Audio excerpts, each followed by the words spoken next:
here on the camera, celebrating many years. The 3 magic words to end any live stream.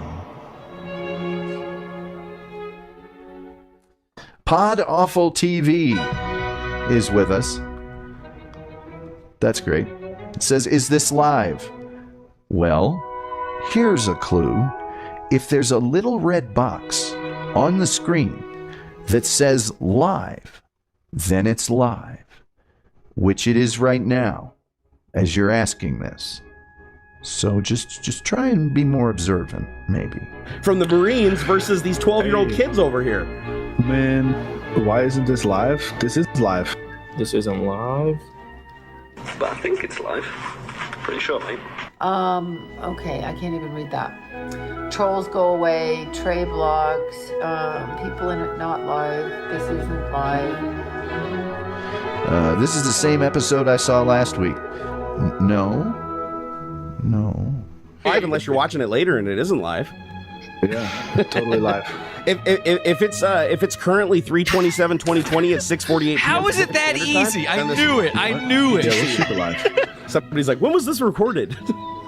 This is just a premiere. Why are you lying about being live? How can we lie about that?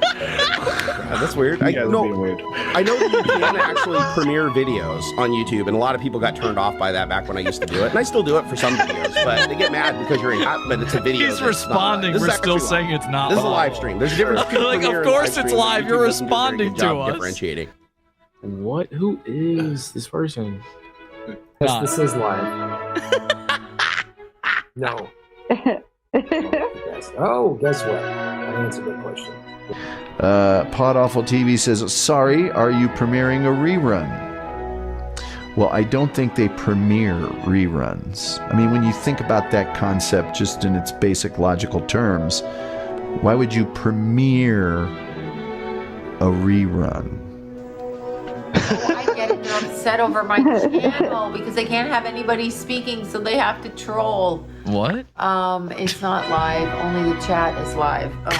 Is that true, you guys? Is that live? Is this live? Yes, it is live. I think. Super troll alert.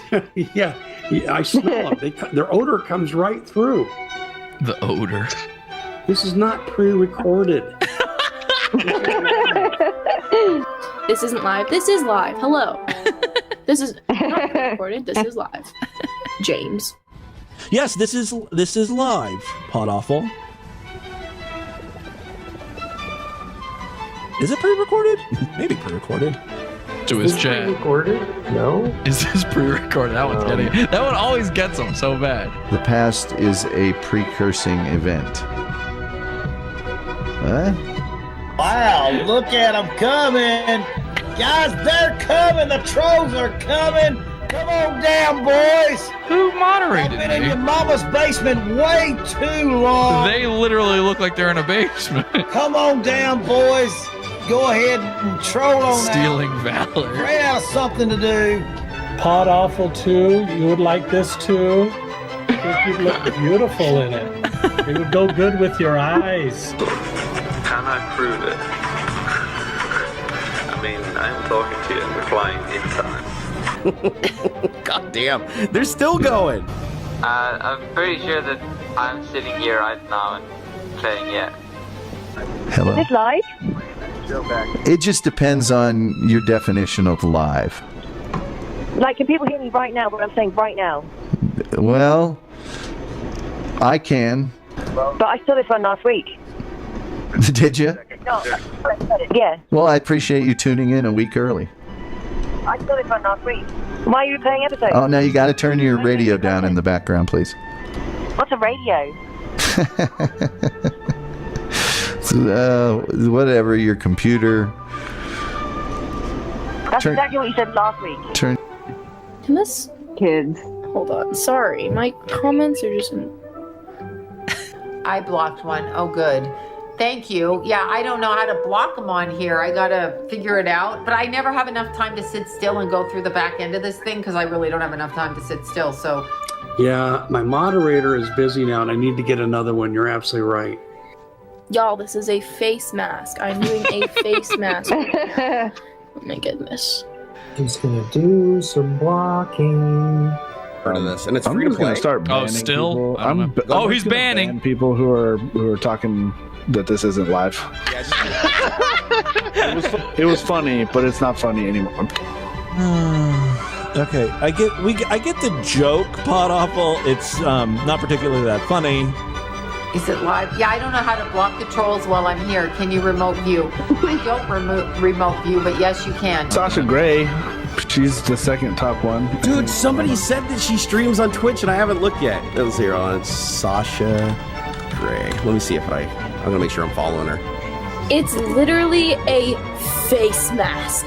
I don't understand. Let's see what's going on here. Sasha Grey died 2 weeks ago. Oh my God, what is wrong with you people?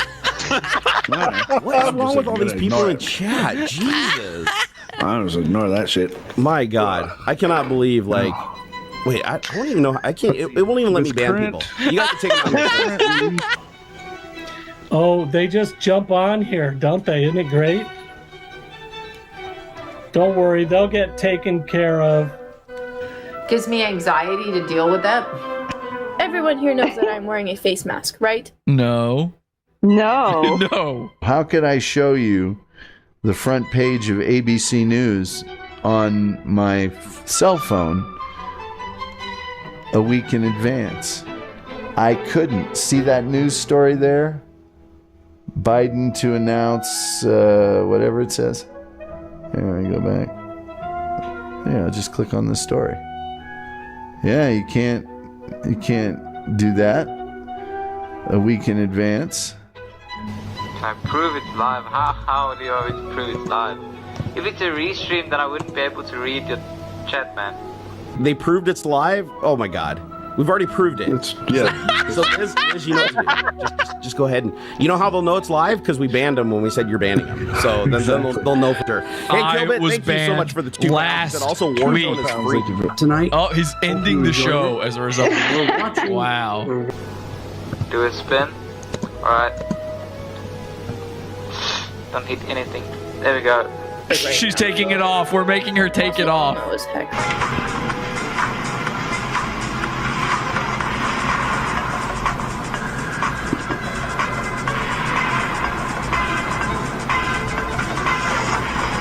That is a spin and a shoe on the head.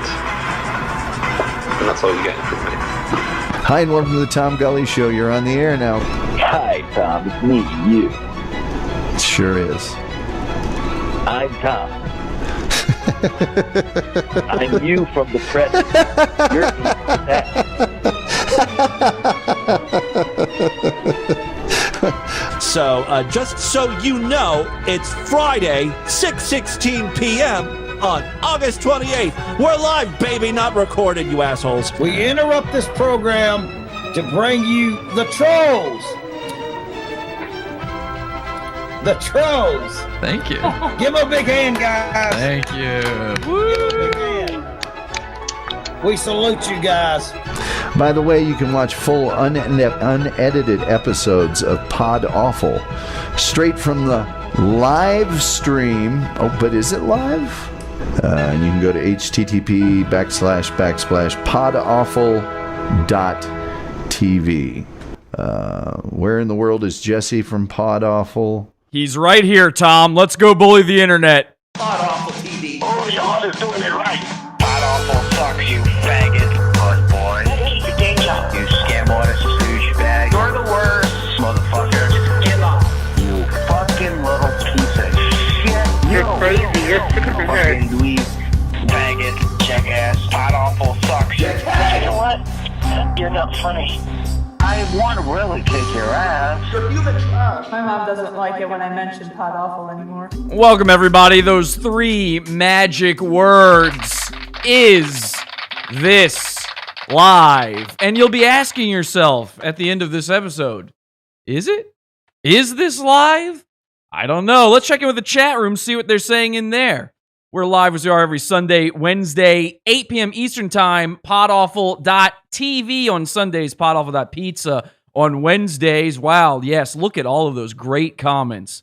Boy, yep, there's one from probably Lila. Hey, look at that. Angie said something. Oh, and there is my wife. Well, anyway, great comments, everybody. I'm your host, Jesse. This is Podawful. Is this live? We stumbled across this almost by accident, really. I mean, we were just looking for a way to troll people live on YouTube and Twitch and all these different platforms, and it turns out it takes almost nothing. Like, I've been trying too hard for too long. It really, you can go into any stream, just about any stream. I say any live stream. Maybe it's a little clickbaity to say that. You can't go into the ones where there's constantly chats going by.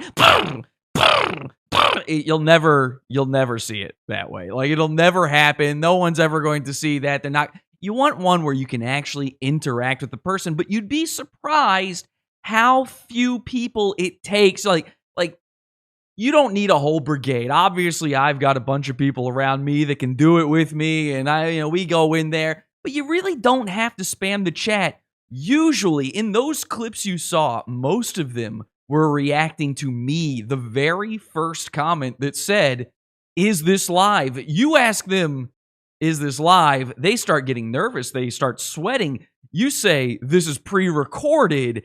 They start getting defensive. You tell them you saw that episode last week already, and they start getting angry.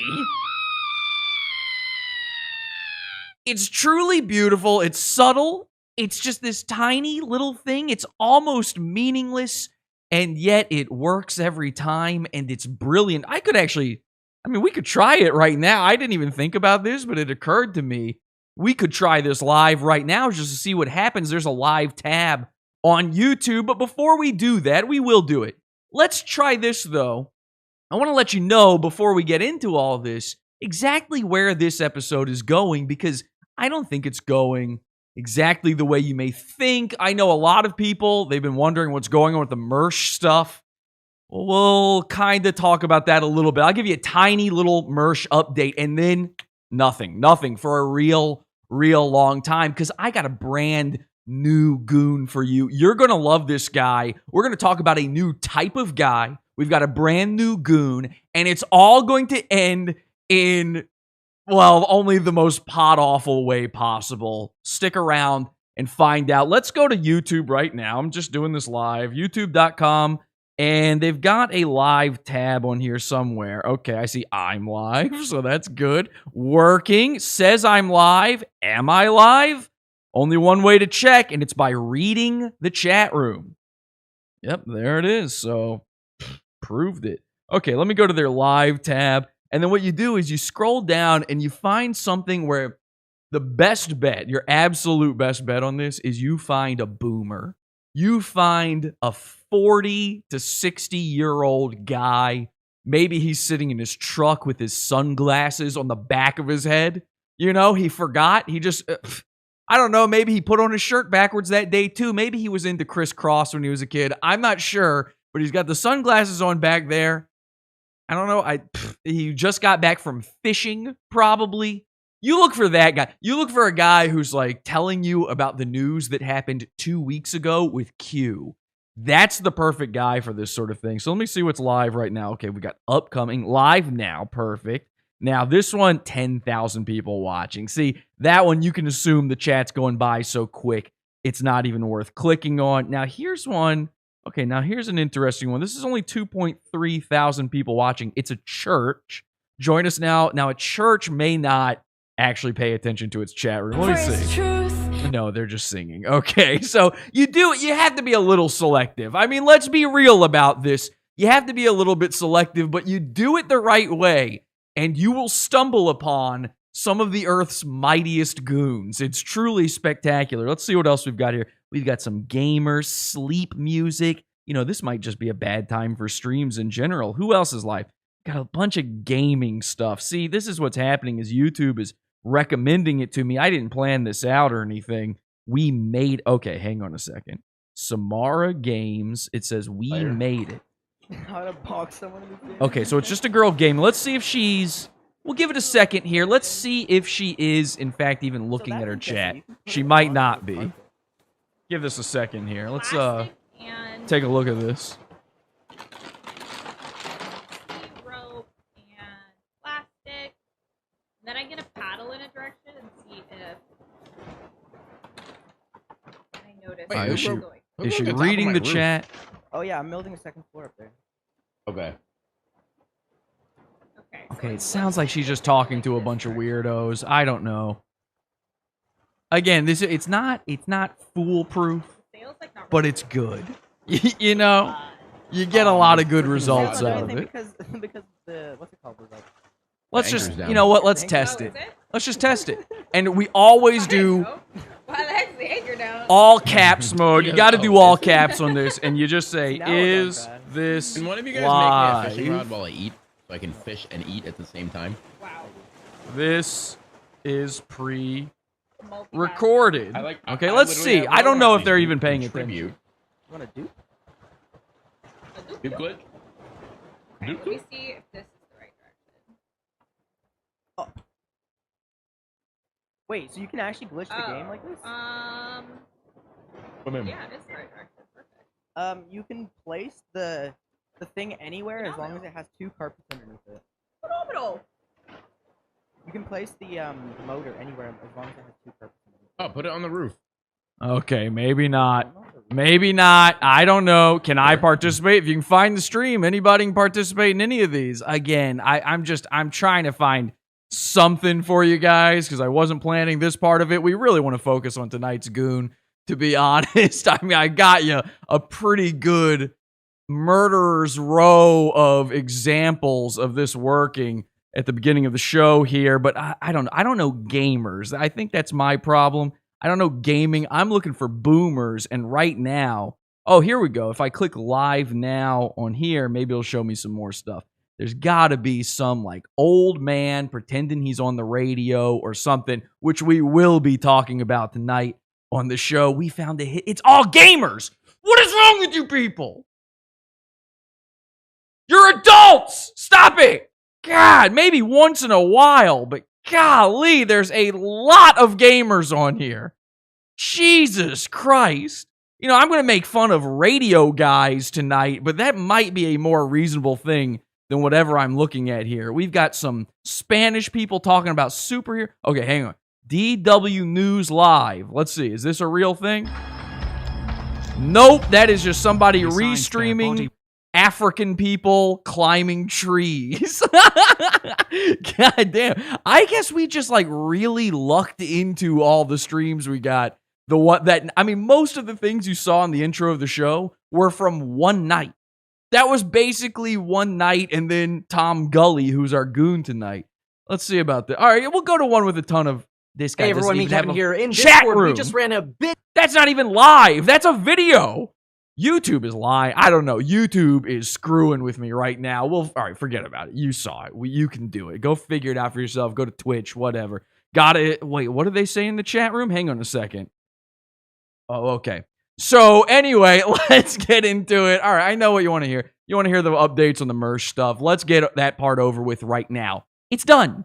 Mersh is a liar and an idiot. He's stupid, and he's provided no proof that I've deplatformed him. I've issued him the challenge to do so. I privately emailed him and said, put it out there. Find one screenshot, one iota of evidence that I might have had something to do with him being taken off of Streamlabs and or Stream Elements or even anything else. Now, the irony here is when you do this Is This Live thing, it often ends the live streams. But the last thing on earth I ever want to happen is for these people to stop streaming, to stop being online. And Mersh, of course, is included in that. Well, guess what? All those of you who gunt guard him, all the boomer old women who come to my comments to complain, to justify the money they've spent on this cross-eyed retard, you're in luck. We're done. I'm done with Mersh because I've found a new Mersh, a better Mersh, a Mersh and a Royce. Here's what you may not realize about Mersh and Royce, okay? They are a type of guy. We've talked about a lot of these types of guys, you know, the Earth's Jokers, for instance. tactical people, mall ninjas. I don't know. What else have we talked about on this show? Gas station guys. One of my favorite ones, gas station guys. Guys that hang out at gas stations. There's a lot of different types of guys walking this earth.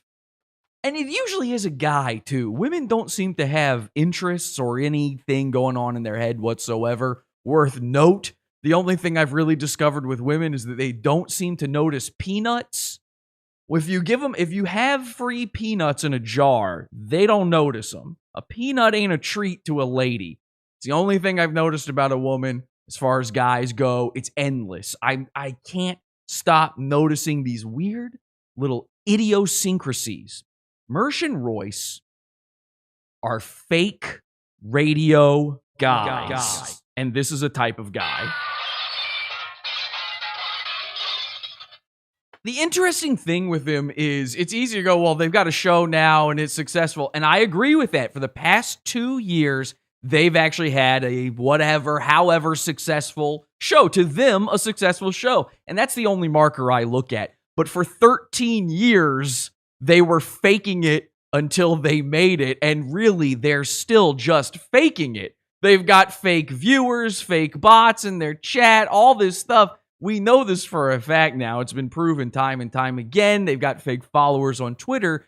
Mersh was bringing up fake it until you make it. And this is a key to being a fake radio guy. There's these guys.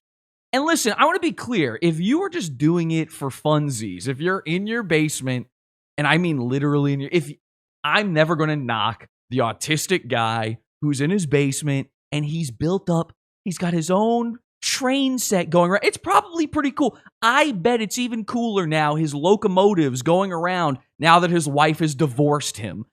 I bet it's pretty awesome. If a guy's got a hobby, if he's got an interest and he really autistically just leans into it, it's honestly admirable. It's something to admire. It's something to look at the very least. And I think it's kind of cool when a guy does this. If a guy wants to sit in his home and take a spare bedroom and turn it into a fake radio station and then pump that out to nobody every single week, I am 100% fine with that. I've done it. I didn't do it for very long. We got an audience pretty quick here at Podawful. Mersh and Royce did not. They've been fake radio guys they've been doing this for 13 years. And they've only had any sort of audience for about 2 years. Now, by my estimation, and I'm not so good with math. Let me do a little quick math here. Okay, 13 years. All right. Now, 3 minus 2. Now, that's 1. It's 11 years. That would mean for 11 years, they weren't making it. Which is interesting because Mersh keeps bringing up that I've done this for 10 years. Actually, happens to be 11 now. I've been doing this for 11 years, and I haven't made it. But here I am, essentially on the same level, if not really way further along than him. Because, again, I never faked it. Now, here's what Royce did. Royce just wants to pretend to be on the radio. This is the beautiful thing about their partnership, is Royce is just a fake radio guy. He wants to sit there with his choo-choo trains, woo-woo, chicka-chicka-chicka-chicka, woo-woo. He doesn't care if Marie leaves him, if she divorces him. All he cares about is if they split things up, he gets to keep the model trains. That's it. And that's why we don't hate Royce. We don't even pay attention to him. He's fine. He's nice, and he's enjoying himself. If tomorrow nobody ever tuned in to Revenge of the Sis again, well, number one, it would essentially be day wave at that point. And number two, Royce would be perfectly content. It never even occurred to him. Mersh, on the other hand, is a fake it till you make it or break it guy. This was his last chance to make it, or else he was going to floss his teeth with dynamite. Now, luckily for Mersh, and luckily for me, most of all, he actually kind of made it. And so I think, congratulations to him. I'm taking nothing away. but for a long time, he was a fake radio guy. Now, what is a fake radio guy? Well, there's a lot of ways to be one. You can go the Royce method, where you just buy microphones, you sit in your room, you record a thing, you upload it, and you don't even try to get people to find it. You don't care at all. You just put it out there. Or you go the Mersh method. And the Mersh method, that one requires deceit and a little bit of cunning, which don't confuse that with being clever. I'm just talking about being underhanded. It takes lying. And that's why the focus is on Mersh over there. Now, again, this episode and all future episodes, for the foreseeable future at least, are not about Mersh. But they're a great, Mersh and Royce, they're a perfect springboard for tonight's goon and tonight's topic. This is this live thing. We found a guy who is one of these fake radio guys. How did Mersh get into it? Well, Mersh lied and pretended like he was part of the Opie and Anthony universe. You may know this, you may not. He started hanging out with a literal retarded person named Bobo, who was a guy they would make fun of on O&A, and he used that to try to backdoor his way into being a regular on Opie and Anthony. And it didn't work at all. So instead, for years, Mersh just hung out with a retarded person for no reason. And again, I'm talking about Bobo and not Royce. Now, in the meantime, he did occasionally have to go over to Royce's house and pretend to be on the radio with him in order for this to keep going. This is a little segment of fake radio guy called Keeping Up Appearances. Again, if you just want to do it for fun, salute, okay? 07's in the chat. To all the fellows out there just having fun. Maybe you're just an audio guy. You're a gearhead. You just enjoy going to Guitar Center and annoying some 17-year-old about XLR cables. That's perfectly fine. Unless, of course, you're doing that because you want to talk to a 17-year-old boy. And then get into trains. There is no one working at the hobby store that is under the age of 43 years old. Look it up. You can find that out for yourself. I don't make the rules on this one. It's true. Go to the place. They've got the Magic the Gathering stuff or whatever. They've got the Warhammer 40K. Something. I think that's a thing. Wherever you go to paint your figurines, you go there. Nobody in there is under the age of 43 years old. That's the cutoff point, and they've got a beard. So you're good to go. You know, grass on the chin, play ball, folks. Anyway, Mersh, for a very long time, was also a fake radio guy. And in a lot of ways, he still is. I don't want to get too deep into that, so let's focus in on this a little bit more. When it comes to the general idea of fake radio guys, there's another way to do it. And it's a very, very deceitful way. And it's one that you probably don't even really know about, but you've probably heard it. If you've ever listened to the radio, you may have come across this on your dial at some point. And by the way, this entire thing is the realm of boomers at this point. The idea of pretending you're on the radio, like calling what you do now on the internet radio, is so stupid. I fell into that trap when I first started doing a podcast, but I did it because no one knew what a podcast was 11 years ago. You had to tell them internet radio or they didn't understand. In fact, the name of my YouTube channel is Podawful TV, because I figured, well, one of them I'm calling radio, the video version I'll call TV. You know, it's just one of those little things that you kind of put together, and then eventually you drop if you're smart. Tom Gully is not smart. Tom Gully thinks he's smart, but he is one of the stupidest people I've ever run into on the internet. And when I say Tom Gully is the new Mersh, you're not going to believe me, but I am going to work so hard to prove it to you, because this guy might be the most milkable cow I've seen yet. I'm saying that on the heels of Mersh Believe me, I am not overselling this to you. Now, who is Tom Gully? Well, you saw him in the intro of the show. He's the guy that started the whole thing. He's the one who read my name, Podawful TV. You can find Podawful Sundays and Wednesdays. That guy, the guy with the teeth. We're going to have to talk about the teeth at some point. So we might as well talk about the teeth. The guy with the teeth. If you're listening to the audio version of this, maybe you haven't seen Tom Gully's teeth yet. If you're not part of our Discord, where a lot of this fun has been going on for the past 2 weeks, we've been priming this goon for this episode. And join our Discord, podawful.com/Discord. It's essentially the new cult. You really should get into the Discord. It used to be Facebook. And all I just said is I thank Dad for making me strong. Join our cult on Facebook, podawful.com/cult.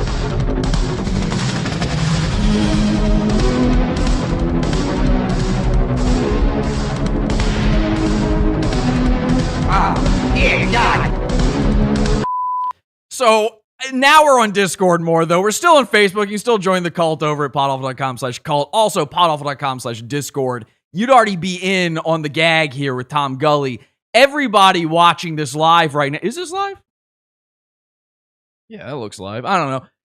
All I'm saying is everything with Tom Gully, like, we are Gully heads now. And Tom doesn't like that. Tom is a very particular man. We came in and we tried to be fans of his, and we called ourselves the Gully heads, and he said, no. My fans, my fans are called the Gullerinos. So you guys aren't welcome here. I only accept the Gullerinos. The Gullerinos, by the way, are one guy. This is a guy who is pretending. He lies and says he's on the real radio, and it's a lie. He's not. I've looked for 2 weeks, and I cannot find this man on the real radio, and it would be bizarre if he was on the real radio, because this is a man who is broadcasting to one man, and that man's name is Morty Vicker. Get used to that name, Morty Vicker, because you're going to be hearing it a lot. Imagine tuning into your radio. Like, truly, think about this. Somehow, you're brain dead. You get in your car. You forgot your aux cable. You're driving a 10-year-old Beamer, so you don't have Bluetooth built in. And you decide, you know what? Oh, that's right. There's a radio here. I've been listening to this thing in forever. Let me dust this off. Now, how does this work again? What does tune mean? Is that to get music? Or that wasn't me tuning, by the way. That was the sound of the radio station I'm listening to playing radio sound effects over the radio. And I'm just sitting here. I'm actually just doing something with the defrost right now because I don't know how a goddamn radio works to save my life. I go, wait a second. Hang on. That's right. I used to have presets in the... Now, what were the presets? And then you press those and realize those were erased long ago. And also, that was a different car. You don't even own the same car anymore. And somehow, by a miracle, you find yourself on the AM part of the... I don't even know how that works. Like, you press the AM button, you think like, oh yeah, it's morning. Let me press that. Okay. And somehow... you manage to get a signal, and it's not just... it's just a probe droid on Hoth. And somehow, you manage to find Tom Gully on the radio. It's impossible. Again, he's not on there. He's lying. He's a fake radio guy. But it was possible at one point. So let's say it's back then. And you tune into his show. And you hear him doing his show. What do you expect to hear? Now, he says he's a sports broadcaster, which is interesting because I almost never hear him talk about sports unless he's mindlessly watching a sport on his TV off camera silently and then occasionally commenting on it to his audience, who, again, are apparently part of a real radio network, according to him. Here's what you would actually hear, though, if you were to tune in to the Tom Gully Show on your radio dial. So here's an article I found. on the internet 12 minutes ago, and he just reads it. He just reads it. The top 12 ways people get in trouble at the bank. And then he just reads those with no commentary. And then, by the way, is this starting to sound familiar? Wait until you hear this. Then he reads the chat room. Now, I thought this was the land of just streamers. I thought only streamers are stupid enough to sit there and their whole show is just reacting to a chat room while they put pre-made graphics from OBS on screen. I thought Tom Gully claims to be on the Real Radio, and his Real Radio show is him reading the chat from Morty Vicker, one guy named Morty Vicker. I can't get over this, okay? If I seem too crazed by this, it's because you just don't understand it yet. You're not there yet. I'm going to bring you there. Give me a minute. I love Tom Gully. I got to be clear. I love Tom Gully, okay? But he is wildly reminiscent of a now dead goon. Just reading the chat and reading Twitter articles and articles he found 2 seconds ago. And then he goes, Morty Vicker in the chat says, I'm watching the UFC right now. Good one, Morty. Let me see what else. Now, let me be fair. There are other people in this chat. And I'm not talking about just the Gully heads, Podawful when we show up. Not just the piranhas. There's 4 other people. And those 4 other people seem to be friends and family of Tom Gully. Again, I have no issue with this if you acknowledge that you're a fake radio man. Tom Gully not only lies about this, he leans into it, okay? Let me take a look here. Actually, I'll show you a little Tom Gully, okay? This is a clip. I'm going to show you just a tiny portion of this. There was an over 4-hour episode of Tom Gully show. It's normally like an hour or 2. And somehow I managed to completely take over his show at one point.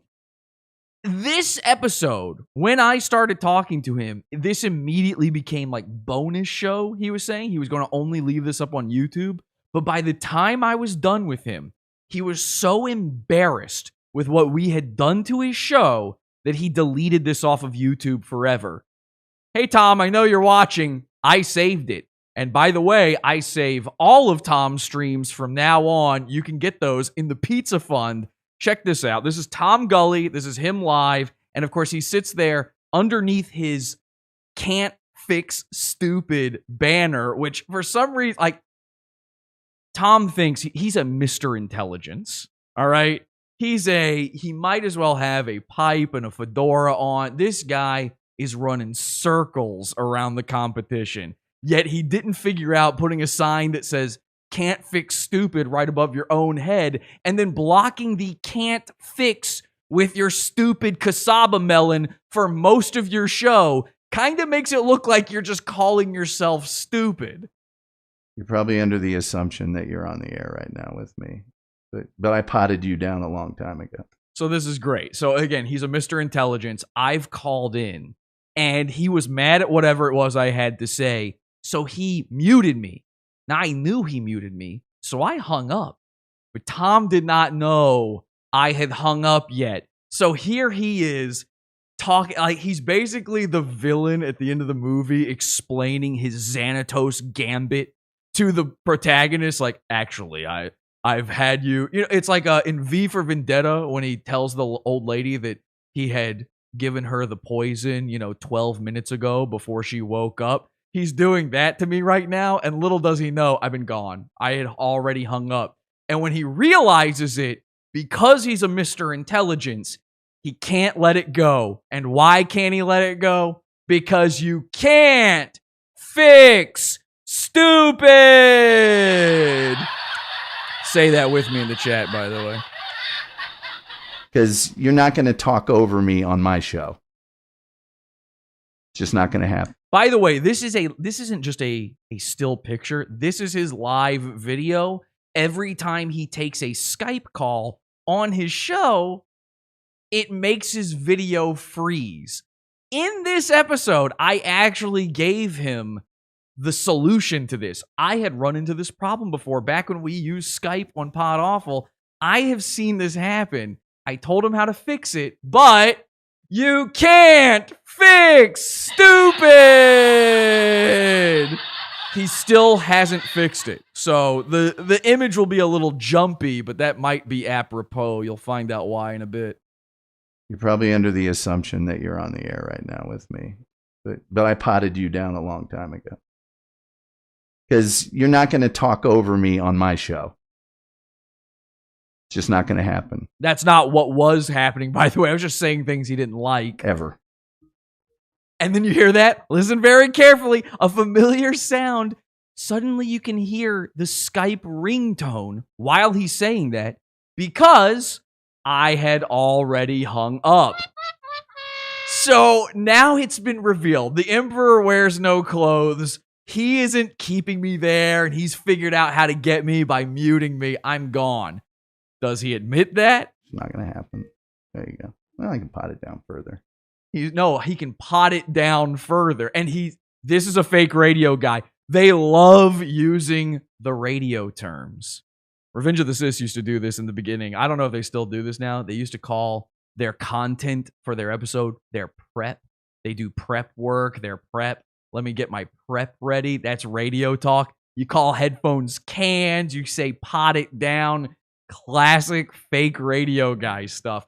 Savor this. Enjoy it. Because where this is going, you'll never believe, okay? We're not the first people to bully Tom Gully. The first people to bully... Well, you know what? I'll save it. It's not going to happen. You might think you can do it. It's not going to happen. He's got a sign behind him that says, I would challenge you to a battle of wits, but I see you are unarmed. Man, is he a part of the intelligent dark web? What was that thing? Joe Rogan, Ben Shapiro, I don't know, Adam Sandler was probably in there. The Amazing Atheist was in it. Mac from Mac and Me. What was that group called? It was like the intelligentsia of the dark, evil mind, the rape you with facts and logic guys.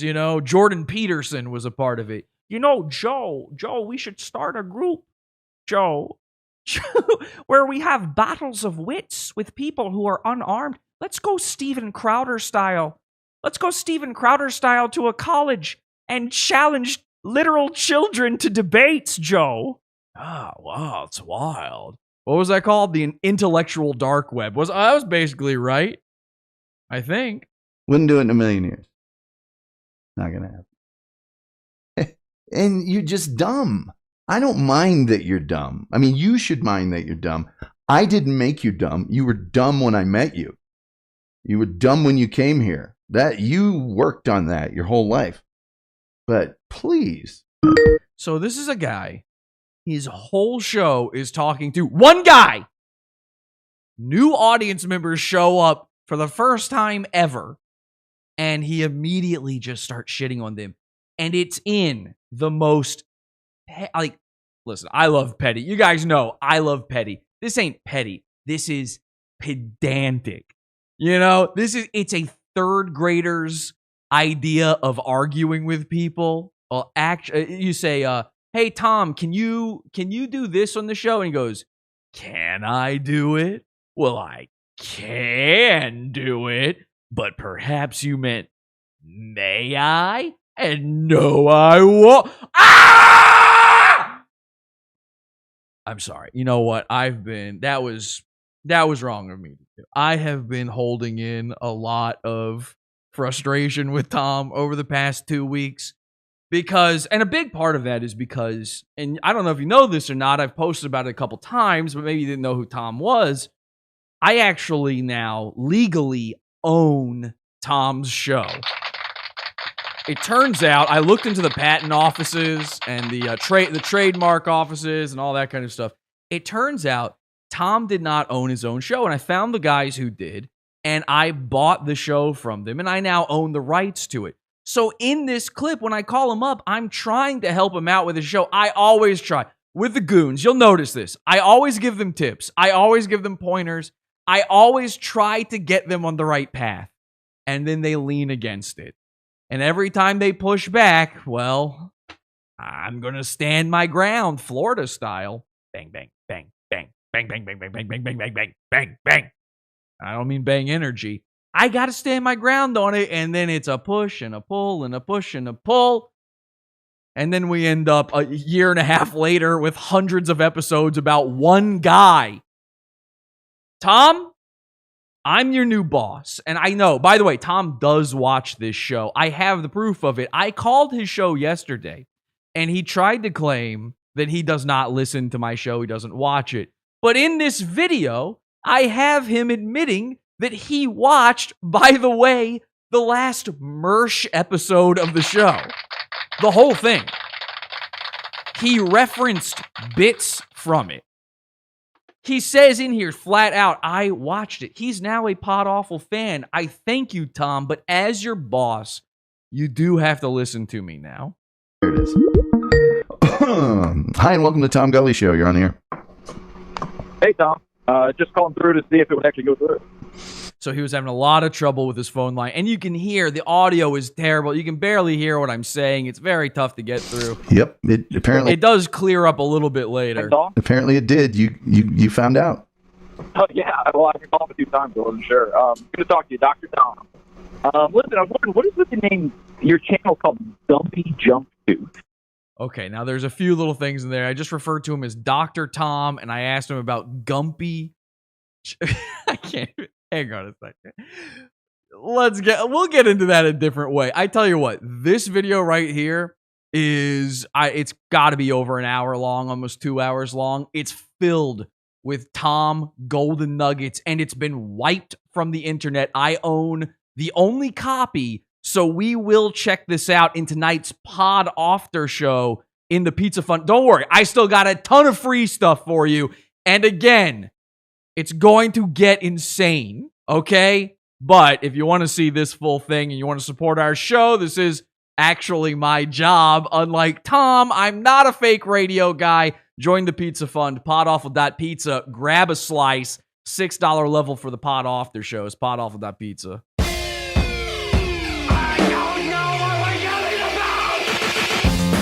Support the show. Join the Pizza Fund. Podawful.pizza. Pizza, pizza.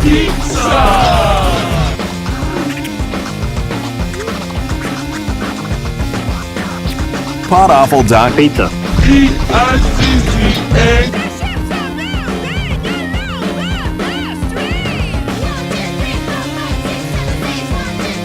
Okay, so let's get into a little bit more Tom facts here. Let's learn a little bit more about Tom. Here's a shot of Tom. Tom's been doing the fake radio guy thing for a very long time. I mean, longer than me, longer than Royce, longer than anyone I know. And here on his website, The Tom Gully Show, and I do encourage you, by the way, this is a subscribe. Go to YouTube, go type in The Tom Gully Show, find him, subscribe to him, become a Gully head. You're going to love it, all right? I trust me, you're going to love it. And besides, all of the rest of us have already been banned from his chat on thousands of accounts, and he's blocked all of our numbers hundreds of times. I don't know how many new phone numbers I've made, but that's how much I love Tom. I have to get through to him, and of course, I do have to tell him what's up, you know? I got to tell him what to do on his show. I'm his boss now. Here he is reenacting the presidential debate from 2012 between Mitt Romney and Barack Obama. And as you can see, he's using sock puppets to do it.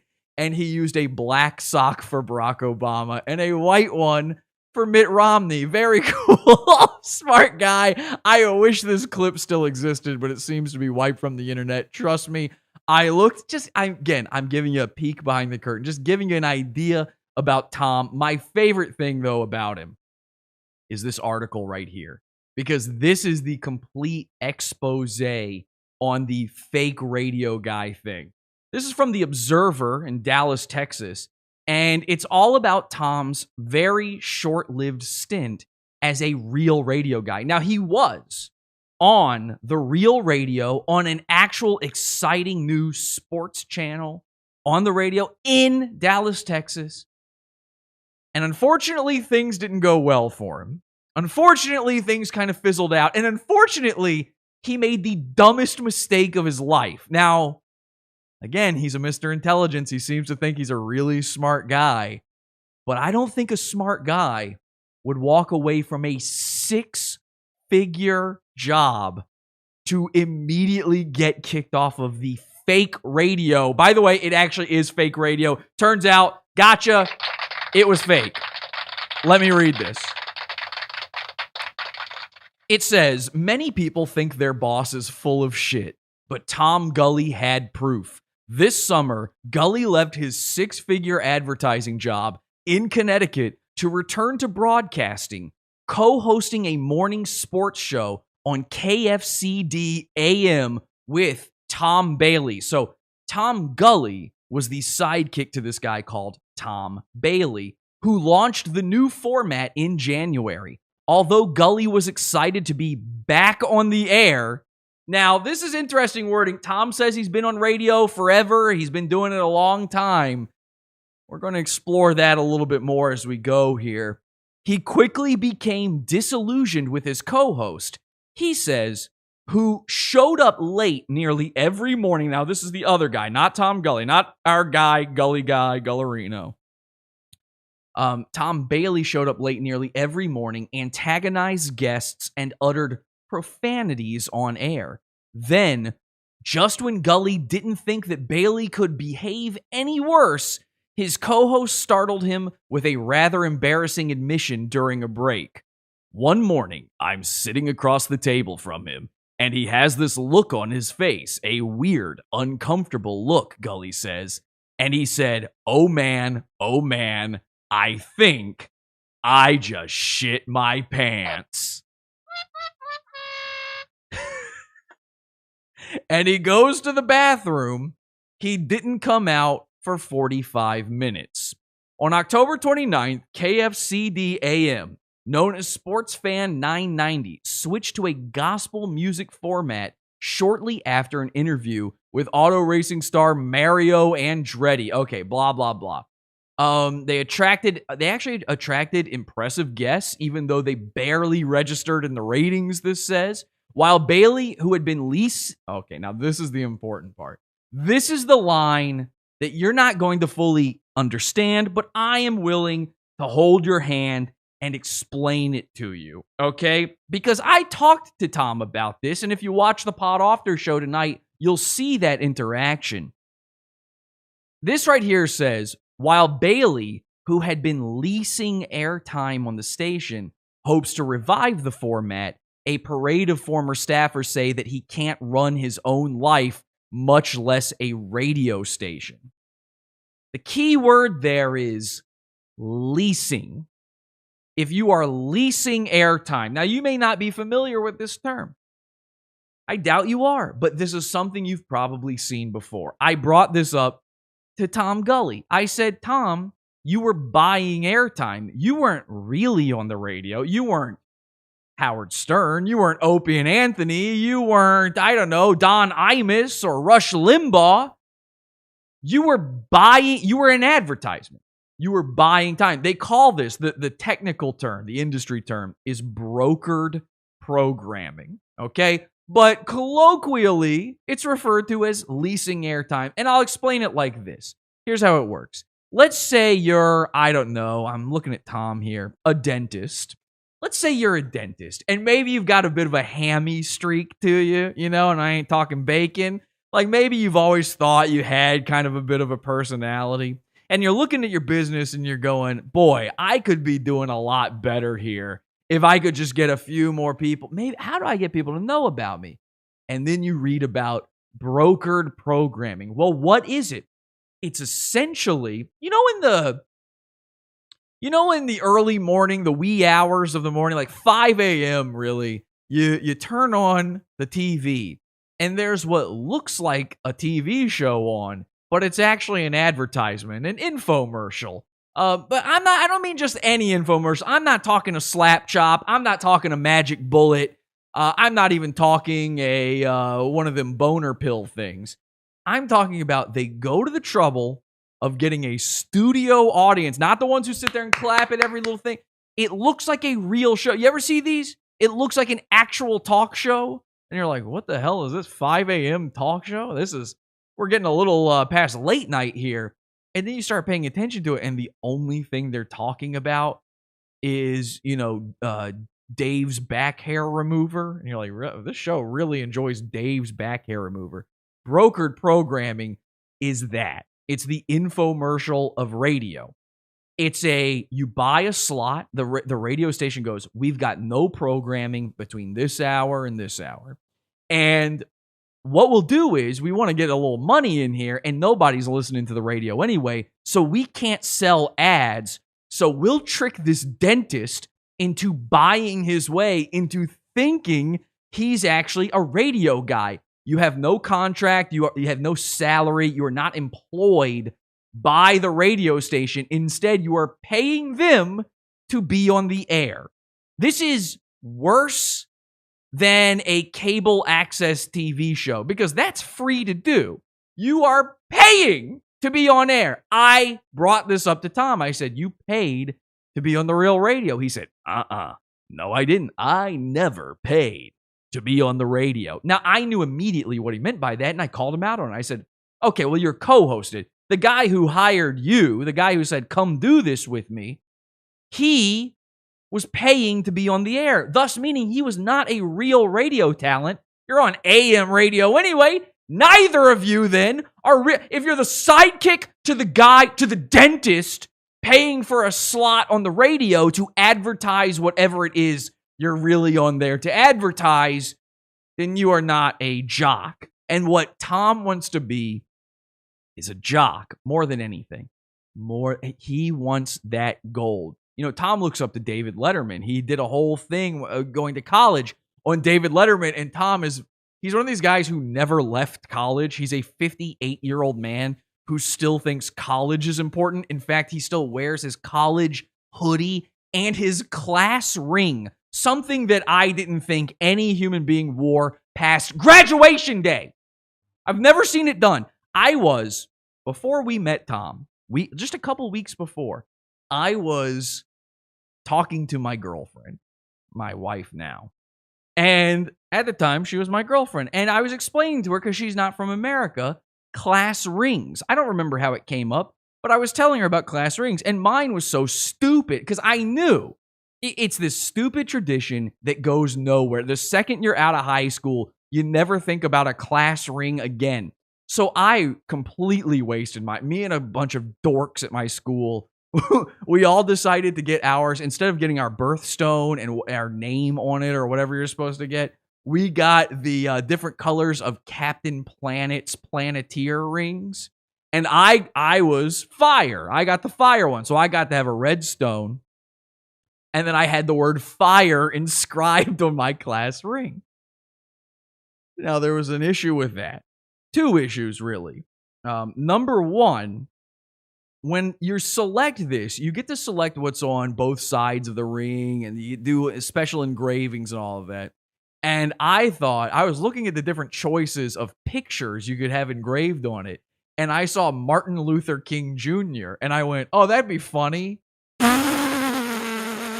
That'd be funny to have Martin Luther King Jr. on my ring. That's clearly meant for black people. Come on, be honest. How bad do you have to be signaling, telling people like, hey, look how good how bad do you have to be a white guy and get Martin Luther King on your, it's not done. So I figured I'd be the first white guy to get Martin Luther King Jr. on my class ring. What I didn't realize is they inscribed the word fire right above his head. I don't know if you know this, but Martin Luther King Jr., he actually, the Reverend Dr. Martin Luther King Jr., he died from being shot in the head. So that didn't look good. And it looked especially bad when I then tried to explain to people, no, you don't get it. I'm a Planeteer. See, here's the other guys. They're the Planeteer. Look, he's got heart. It turns out I was the only one who went with the Planeteer scheme. So it just looked like I made a racist class ring. Now, obviously, I had every reason to just throw that ring away immediately after high school. But I was telling Kelsey, everybody, that nobody ever wears it again. Not Tom Gully. Tom Gully, he wants you to know he went to college because he's a Mr. Intelligence. He went to, by the way, I mean, I think is this an Ivy League? This has got to be one of the big ones, like one of the top schools. Ball State, Indiana.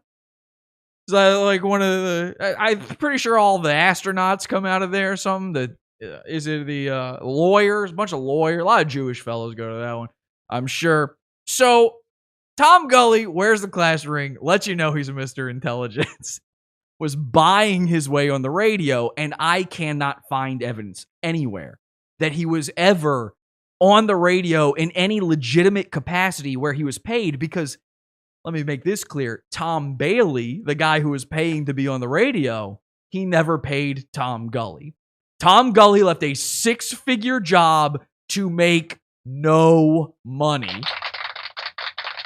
Mr. Intelligence. Now, I told you we're not the first people to come across Tom. In fact, there's an entire blog that used to be dedicated to Tom called Tom G. Foolery, and it's filled with amazing articles about Tom Gully. It didn't take long, now did it, says this article, and then it just mocks him mercilessly from like moment to moment from his appearance on someone else's podcast or internet radio show. There's one on here calling him a racist, the waggle factor. Oh, Tom Gully in offense of gay marriage. This is an interesting one. In offense of gay marriage. Now, when we called into Tom Gully's show, he would often use any little untoward words we might use. You know, the stuff that the networks don't like. I've got the network execs here, so I know all about this. The networks don't like it when you use certain terms, so he would use that, and so we don't like that stuff around here. We're above that. You know, I mean, it's just so childish, so pet. It's just pathetic. Well, here, this blog calls out Tom for saying, what did he say? Let me try to find.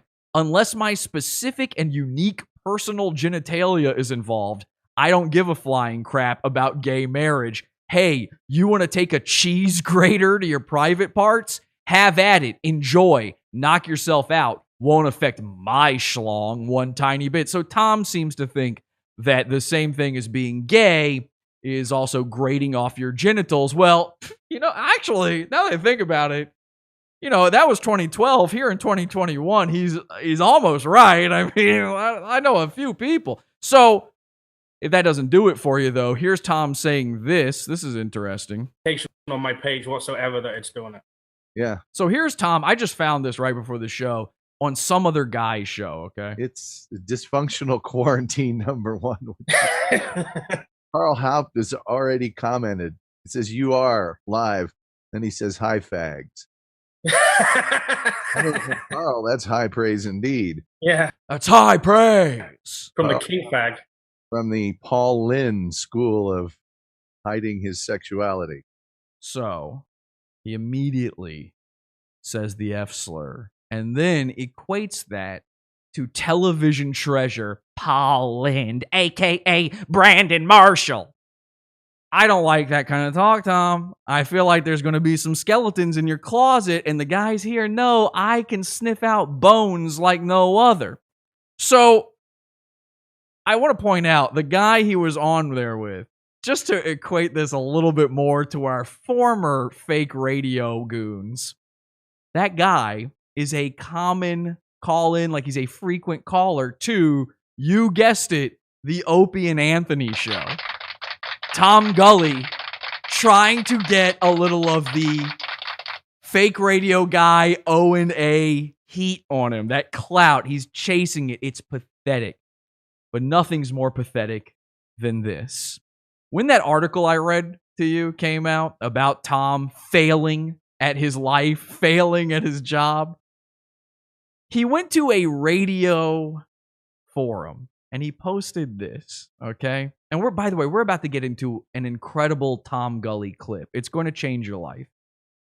Now, this forum post, it says, guess the rumors were true about the Sports Fan 990. That was that network they were talking about in the article. They said, wow, nice guy, Tom. This so-called human. I mean, damn. I mean, God. What a complete and total tool. Now, they're talking about the other Tom, but our Tom chimes in under the name One Letterman. He says, oh, the stories I could tell. I mean, I did tell. You should hear what was left out of the article. I'll fess up. I'm the moron. The only time I've ever seen him self-deprecate at all. I'm the moron. And he's having to do that because this is a parade of people who are actually in the radio industry making fun of him. So he's coming here hat in hand. And by the way, he's looking for a job. I'm the moron who left a job as a senior creative on a $150 million account in advertising to get back into broadcasting, to get back into it. I'd won the first David Letterman scholarship in college. So he's giving his resume here. He's not obviously giving his resume here, but he's giving his resume here. He's hoping somebody will put him on air because now he's got no job, no radio, no fake radio, and no prospects. It's pathetic. He says, I figured I could always get back into talk radio, then the scourge of deregulation. So I jumped at a chance to move back to Dallas and work in sports talk. It's really what another thing I've noticed with these guys, they move around a lot. Mersh did it too. He's lived in a bunch of places. This dude's lived all over the country. They'll go anywhere where they might finally get that bite, that hook on the line. So I jumped at the chance to move back, blah, blah, blah. Maybe later today, I'll post a list of things not in the article that will really shock some people. He's actually doing a radio teaser in a forum post. I mean, this man, he knows radio. But I'd really like some advice. I have freelance advertising gigs that more than pay the bills, but I want back in radio. Do I leave the city I think is the greatest in the world? And I've lived in Chicago, Indiana, Atlanta, Los Angeles, Toronto, New York City, and St. Louis to get a gig? Or do I gut it out here where there are dozens of people with way more experience, skins on the wall, and contacts that I'll have in another 5 years? He wants these people to tell him what to do, but in reality, he wants one of them to go, wow, Tom, I heard you on the radio. I think you're great. Welcome to the team. You've got the 4 to 6 p.m. slot here at KRQ 010506OWR2. The fact you mentioned legal, blah, blah, blah. Now I know somebody else in this thing makes fun of him. They just say he was terrible. They call him talentless. And this is somebody who actually lived there. They heard him. They're not just saying that. This is what makes this all so hilarious, so delicious, so funny, is I found another post on this forum. Same forum. Let me see if I can find the dates here. This is, so the one I just read you is November 16th, 2007. Yes, this is old stuff. But before that, in September 25th, 2007, I found some posts where they were talking about who the best radio people in the Muncie, Indiana area were supposed to be. And a fella here with a very odd name left this post. And this is how I found it. It says, the KZ 105 staff, you're dead on. There's a few to throw in there. Stan Atkins. So he's talking about who are the good ones. Who are the good people at whatever this radio market is. Here's a few to throw in there. Stan Atkins, Randy Tanner, EQ Kimball, Helen, can't remember her last name, doing news. Also, Dr. Tom Gully on weekends. And then he throws in a list of other names. But isn't that funny? He sneaks in a Tom Gully after an also. Why an also in the middle of a list? You were listing names, and then it's an also Tom Gully in the middle of the list. Well, because this was made by, you guessed it, Tom Gully himself under a fake account. And that fake account's name is Gumpy Jumptooth.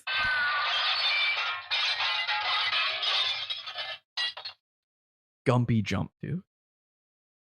Now, I ain't never heard a name stranger than Gumpy Jump Tooth. And to them audio people out there who can't see Tom, let me explain to you the Gumpy Jump Teeth going on inside this man's mouth. And I get it, the internet. Am I really one to talk, fake radio and teeth and stuff? I mean, listen, I don't give a shit about crooked teeth. I don't even give a shit about, like, yellow teeth or even if they're kind of bad teeth. Tom's teeth can only be described as Gumpy Jump Teeth. I don't know what this phrase means, but Tom came up with it. Tom's teeth look wooden. They look like a George Washington original. You know, he chopped down the cherry tree, he plopped one out and gave it to Tom. Tom's teeth look like weathered old journeymen they're at the end of the line. They've acquired all of their abilities, and yet they're too broken down to possibly use those skills anymore, you know? His teeth are nomadic. They're moving around in his mouth, creating a sort of chaotic traversal along his gum line. At some points, his teeth are here. At other points, they're there. They move about in his head freely and independently. They have their own autonomy. They stick out like a sore tooth. One of his teeth is so long, it could be the fingernail to Andre the Giant. His teeth are also, and this is the strangest part, and again, I'm describing them for the audio people out there. The video people, you've seen them. You know what I'm saying is true. His teeth are, and I'm not lying about this, 2-dimensional. You could, and you can. I've seen somebody do this, actually. It's Tom, on one of his videos, he had a guest over, and they went up to him. They poked his tooth. It just went back, and it moved like a doggy door, you know? It just kind of fluttered there. These teeth are wild, man. They're gumpy. They're jumping. They're teeth. How do I know this is Tom? How do I know this is Tom faking it until he doesn't ever make it? Sneaking his own name into a list of good people in Muncie radio? Because Tom's YouTube channel is, and I couldn't believe this when we saw this, youtube.com/Gumpy Jump Tooth. Now, why on earth? He doesn't use that name in any branding or anything anywhere else. On YouTube, he's the Tom Gully Show otherwise. You know, that's just the URL name, Gumpy Jump Tooth. It's the Tom Gully Show every episode. On Facebook, it's the Tom Gully Show. On his Twitter, he's at Atomic Palooka. By the way, follow all of these things. YouTube, though. youtube.com/Gumpy Jump Tooth.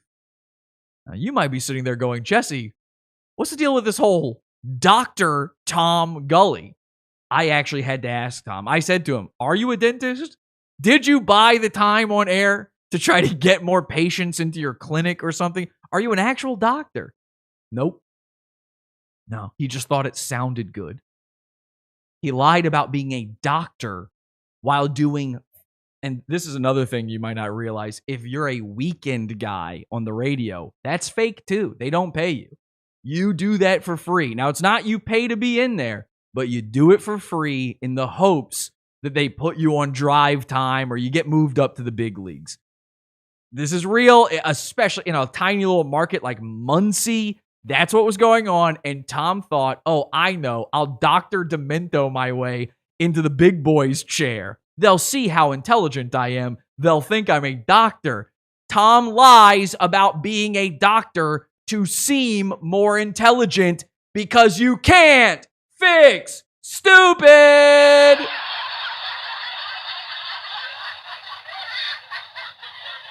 I didn't make this up. This is all Tom's own doing, and Tom's a journeyman himself. It's not just his teeth that have been I've heard, you know, Tom, you would think he's a good singer if you listen quietly in the middle of the night when his head hits the pillow. It sounds like he's singing. It's really just his teeth, and they're going, I've been everywhere, man. I've been everywhere. I've been everywhere. His teeth are journeyman. He's a journeyman. He's been all over. He's done everything. One of the jobs he keeps telling us he does, and by the way, when I bought his show out from under him and started putting it in the pizza fund, he was very perturbed by this, which I can understand. New management. Hey, everybody thinks they got a shitty boss, like the article said. I get it. I'm not going to, begrudge him for this. But he thought he could legally wrangle me out of this. He thought he knew something about fair use and about copyrights. And I attempted to take him to school on this because, again, I tried to help the goons. But no, Mr. Intelligence Tom, Dr. Gully, knows everything. He knows everything there is about copyright. And the way he knows that is because he used to work for Cartoon Network. The children's programming. He used to work for Cartoon Network. And he keeps saying this. He keeps saying he had some sort of high-powered, big-paying job over at Cartoon Network. And I keep thinking, well, what did you do? And he wouldn't really answer it. And when was that? And for how long? And did you do, did you work on one of the cartoons? I used to watch Cartoon Network as a kid. Have I seen something? Were you part of Adult Swim? That would be cool. Did you live in Georgia? How did this work, Tom? Well, I'll tell you, because I found it, and it's from Tom's own words. He probably doesn't remember that he put this, but here is a Cartoon Network page of employees, and it says that he worked there in 1998 for 5 months. You can't fix stupid.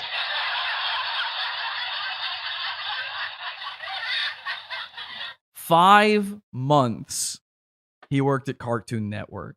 And to this day, at 58 years old, this was 1998, he worked there. To this day, he's still using that like it means anything on his that would be like me talking about working at GameStop. Actually, I know a thing or two about video games. In 2009, I worked at GameStop for a few months, so I think I know what's going on the Xbox 360. What's that? They've had 2 more Xboxes since? I'm sorry, I had no idea. This is Tom's life. Tom's life is a series of L's that he covers up with paper-thin lies, and when you question him on any of it, his go-to is to hang up the phone, ban you, block you, and tell you his show is live, even though it's not. And we all know it's not.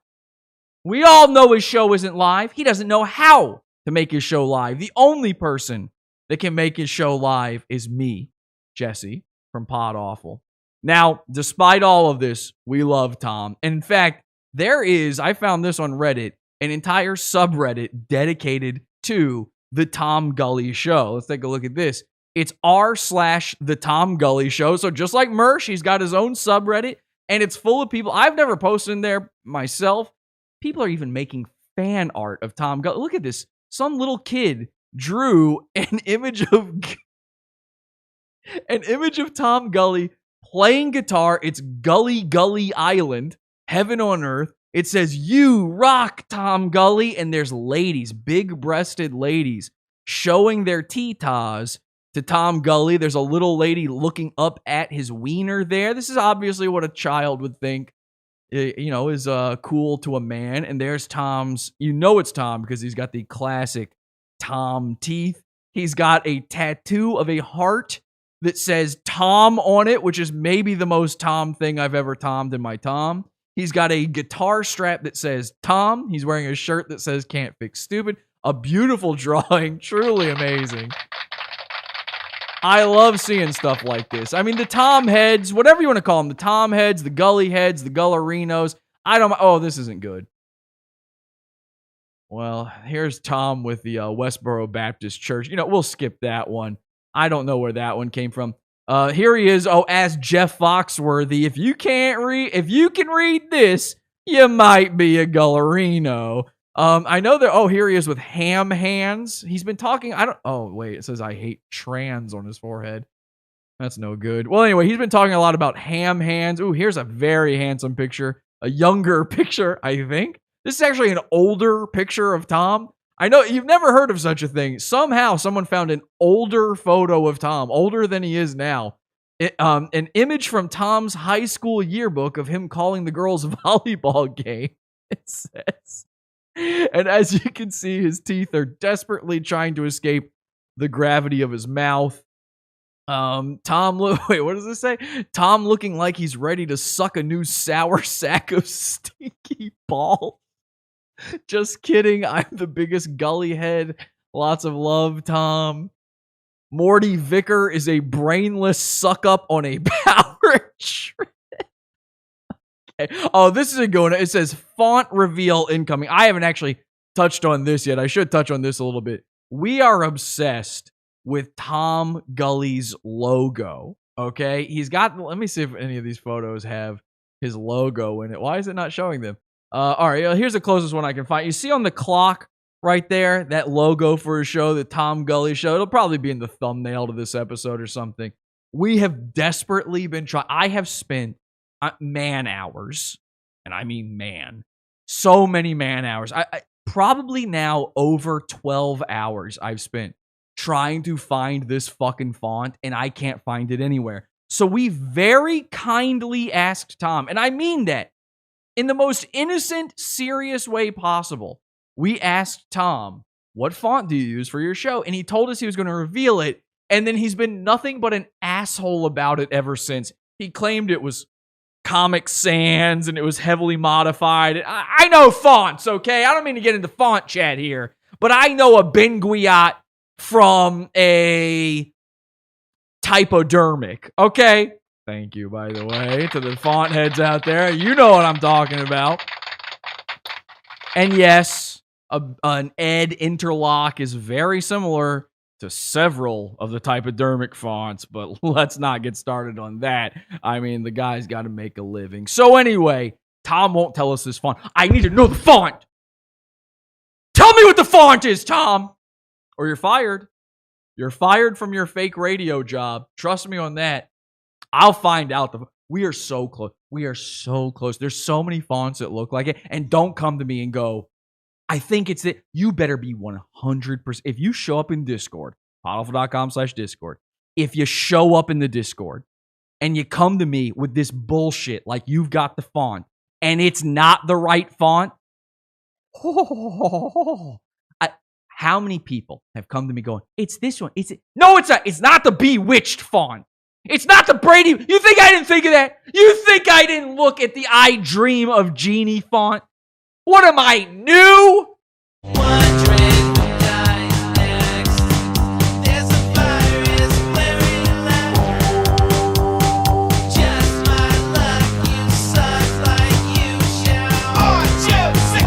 We're live Sunday, Wednesday, and Friday, 8 p.m. Eastern. 8 p.m. Eastern At podawful.tv. At podawful.tv.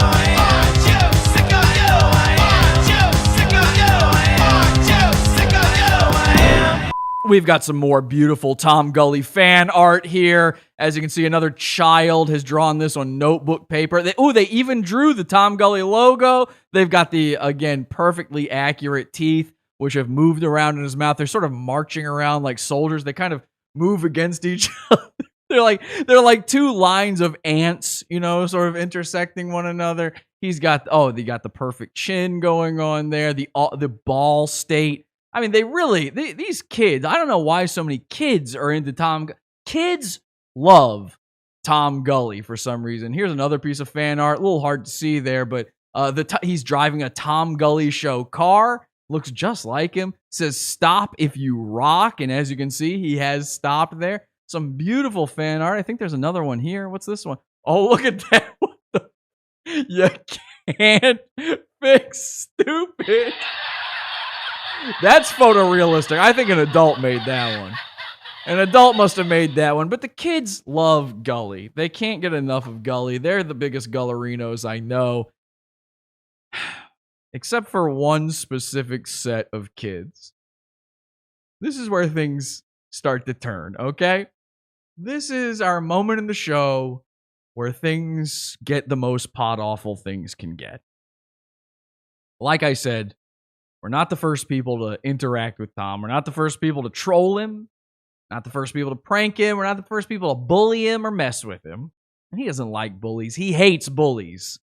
There's a reason he hates bullies. You see, in high school, Tom was bullied heavily in one of the worst ways you can be bullied. There's just one problem. He was not the one in high school at the time. Let's take a look at this article. This is from the, what does that fucking say? I can't even read it. Sorry, my dark mode is fucking this up. I don't know. It's from some news website. And it's got a picture saying, I'm angry on a laptop. So they're basically calling Tom mad at the internet. And here's the article. It is without... Okay, hang on. I love it when this won't let me zoom in properly. It is not without reservation that I tell you about Tom Gully and his cyber brawl with Central Bucks East students and alumni. Central Bucks East is a high school. I believe it's in Pennsylvania. Reservation because I don't like the man's style. He's a fight fire with fire kind of guy. And this situation needs an extinguisher, not another flamethrower. Gully is a Texas sports and talk radio personality, according to him, who got his start in Indiana, where he graduated from Ball State. Along the way, he worked some in advertising and marketing, won some awards, according to his resume. That wasn't me adding that one in. That's the actual article. He's back in Indiana, temporarily dealing with a personal matter. I would kill to know what that personal matter. When a guy says something like that, something very embarrassing is going on. Oh yeah, it's this article, which leaves him time, he said, to write the voluminous, hate-filled commentary concerning some Bucks County kids and how they're parented. He's also critical of the top brass at Central Bucks East. He first made contact with CB East kids. Let me read that line again. He first made contact with CB East kids in February after he commented favorably online about teacher Natalie Monroe, who was suspended after blogging her frustration with students in very colorful terms. Gully learned about her on the national news. Right on, Gully wrote on a Facebook fan page. Students took issue, and the exchange between Gully and the kids ignited. It has lasted months. Now, this was years ago, so let me update this article. It has, in fact, lasted years.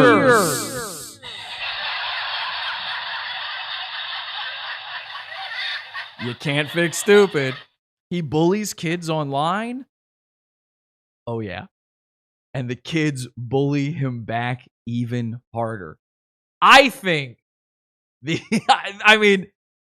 kids are grown up now. These are adults.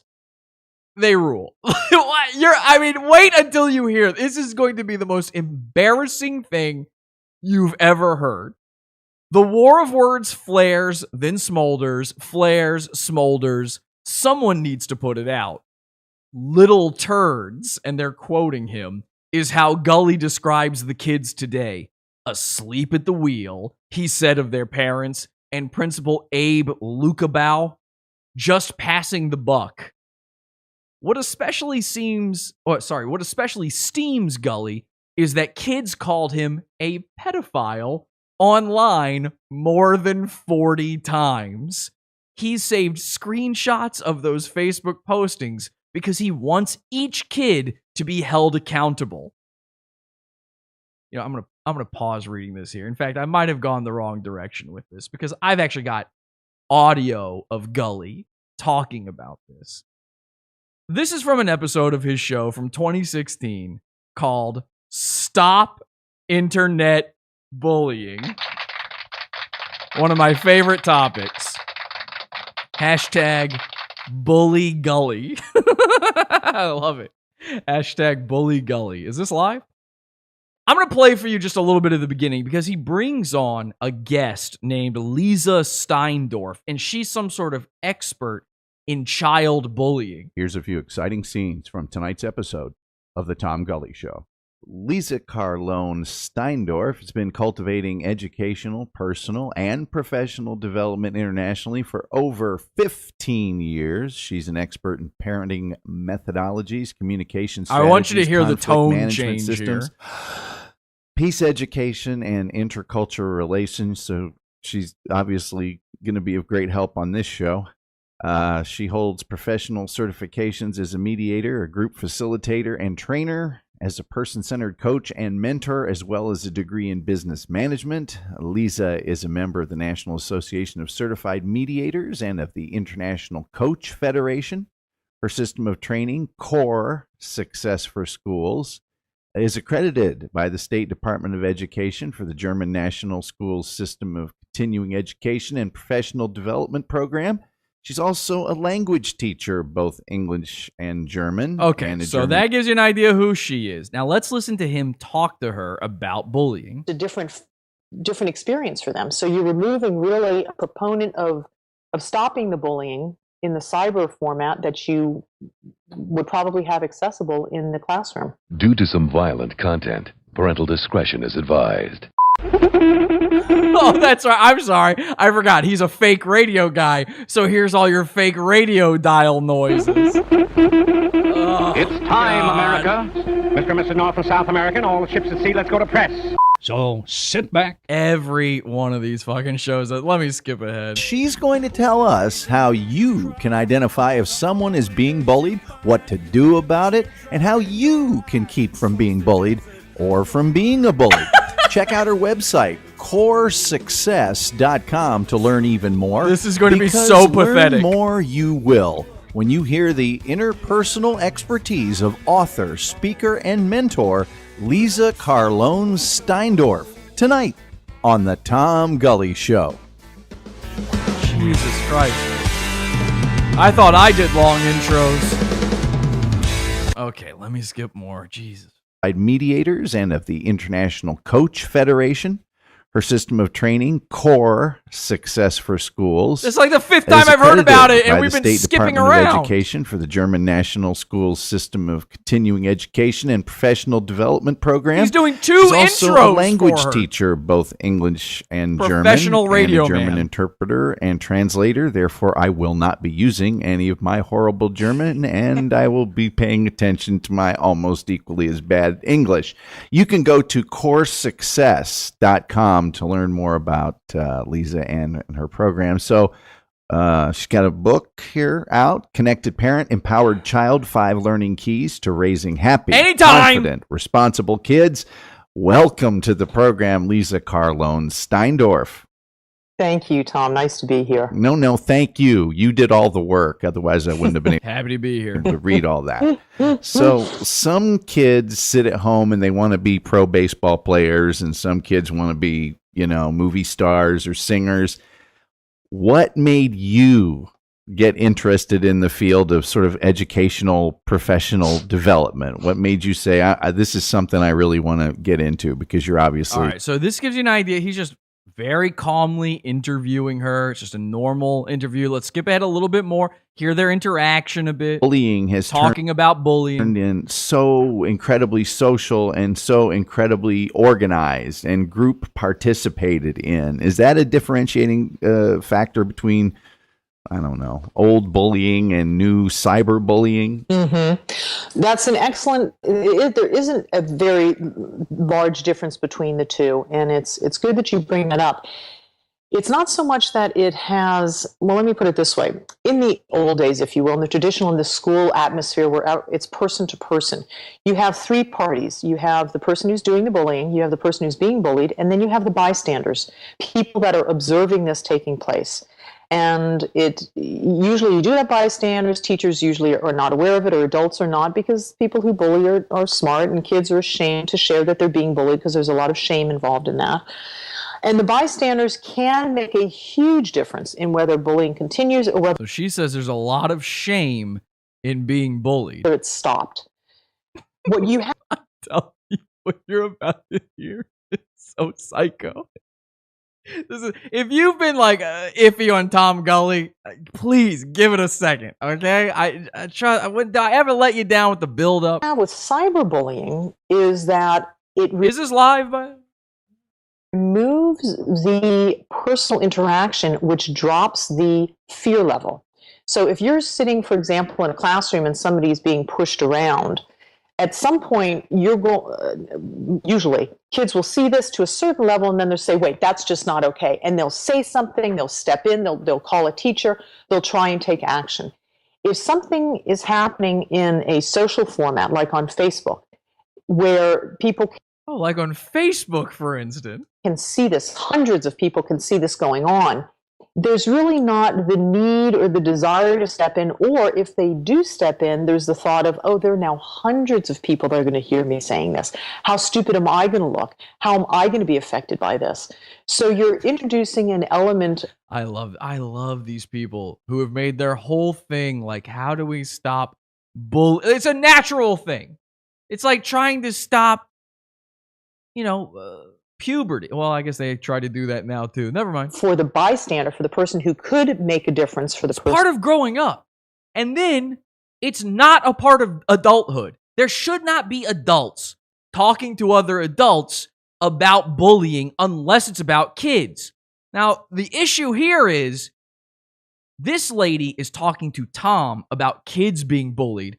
But what she doesn't know, because Tom hasn't told her, is Tom is talking to her about him being bullied by children. And being bullied.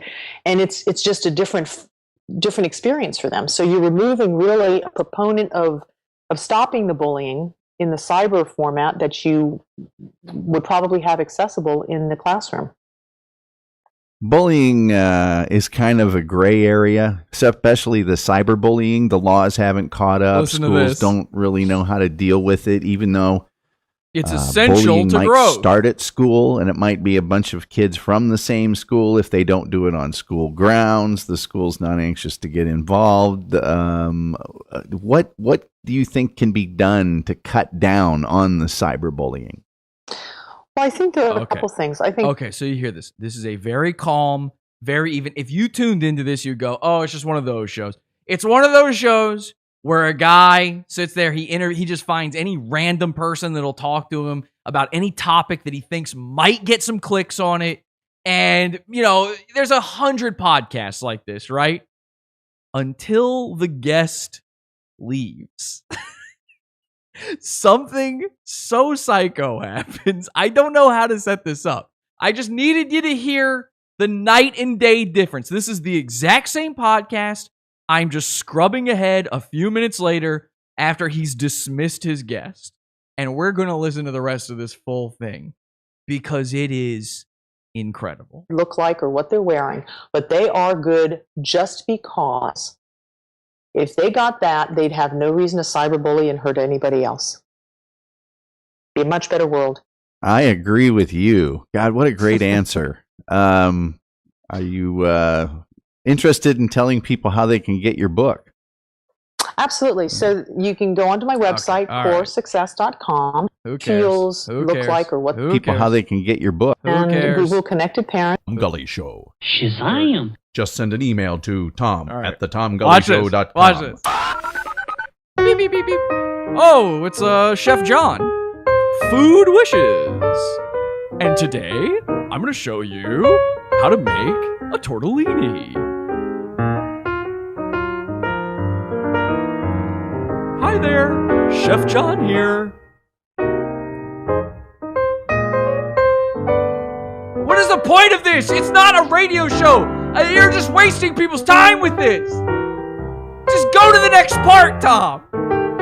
Fake radio, guys. You gotta fake it. You gotta feel like, hey, they could tune in any time. Maybe they want to hear the stock music, the public domain stock music on every website. All right, here he comes. We'd like to thank the brilliant Lisa Carlone Steindorf for appearing on the show. You can get her book and learn very nice. all about all things Lisa Carlone Steindorf. Wow, we really at her learned website, a lot. coresuccess.com. She taught us a lot about how to handle bullies, and what to do, happier and that you'll they be. feel Trust shame me. too, Folks, we'd really and that appreciate it if you bullies share this need on help your various too. Facebook pages. That's what she Trying to taught him. spread the word Bullies means need trying to help spread our little too. show here. We continue to get a lot of email about this part of the show. This is our second straight German-speaking guest, and I was smart about it. I didn't speak. I love that too. We get a lot of email about this show. No, you don't. No, you don't. I might be the only person who has ever listened to this. The German this time. No, I didn't do that because that would have been embarrassing, like it was the last time. Although I can name all the starting lineup of the 1974 World Cup champion West German national. And if ever he feels like he might look stupid, he then has to cover it up with, but I do know this. Who cares, Tom? Who cares? Get to the point. For what it's worth, I'm going to take a sidetrack here that has to do with cyber harassment. Does he have echo on, by the way? There's a lot of echo.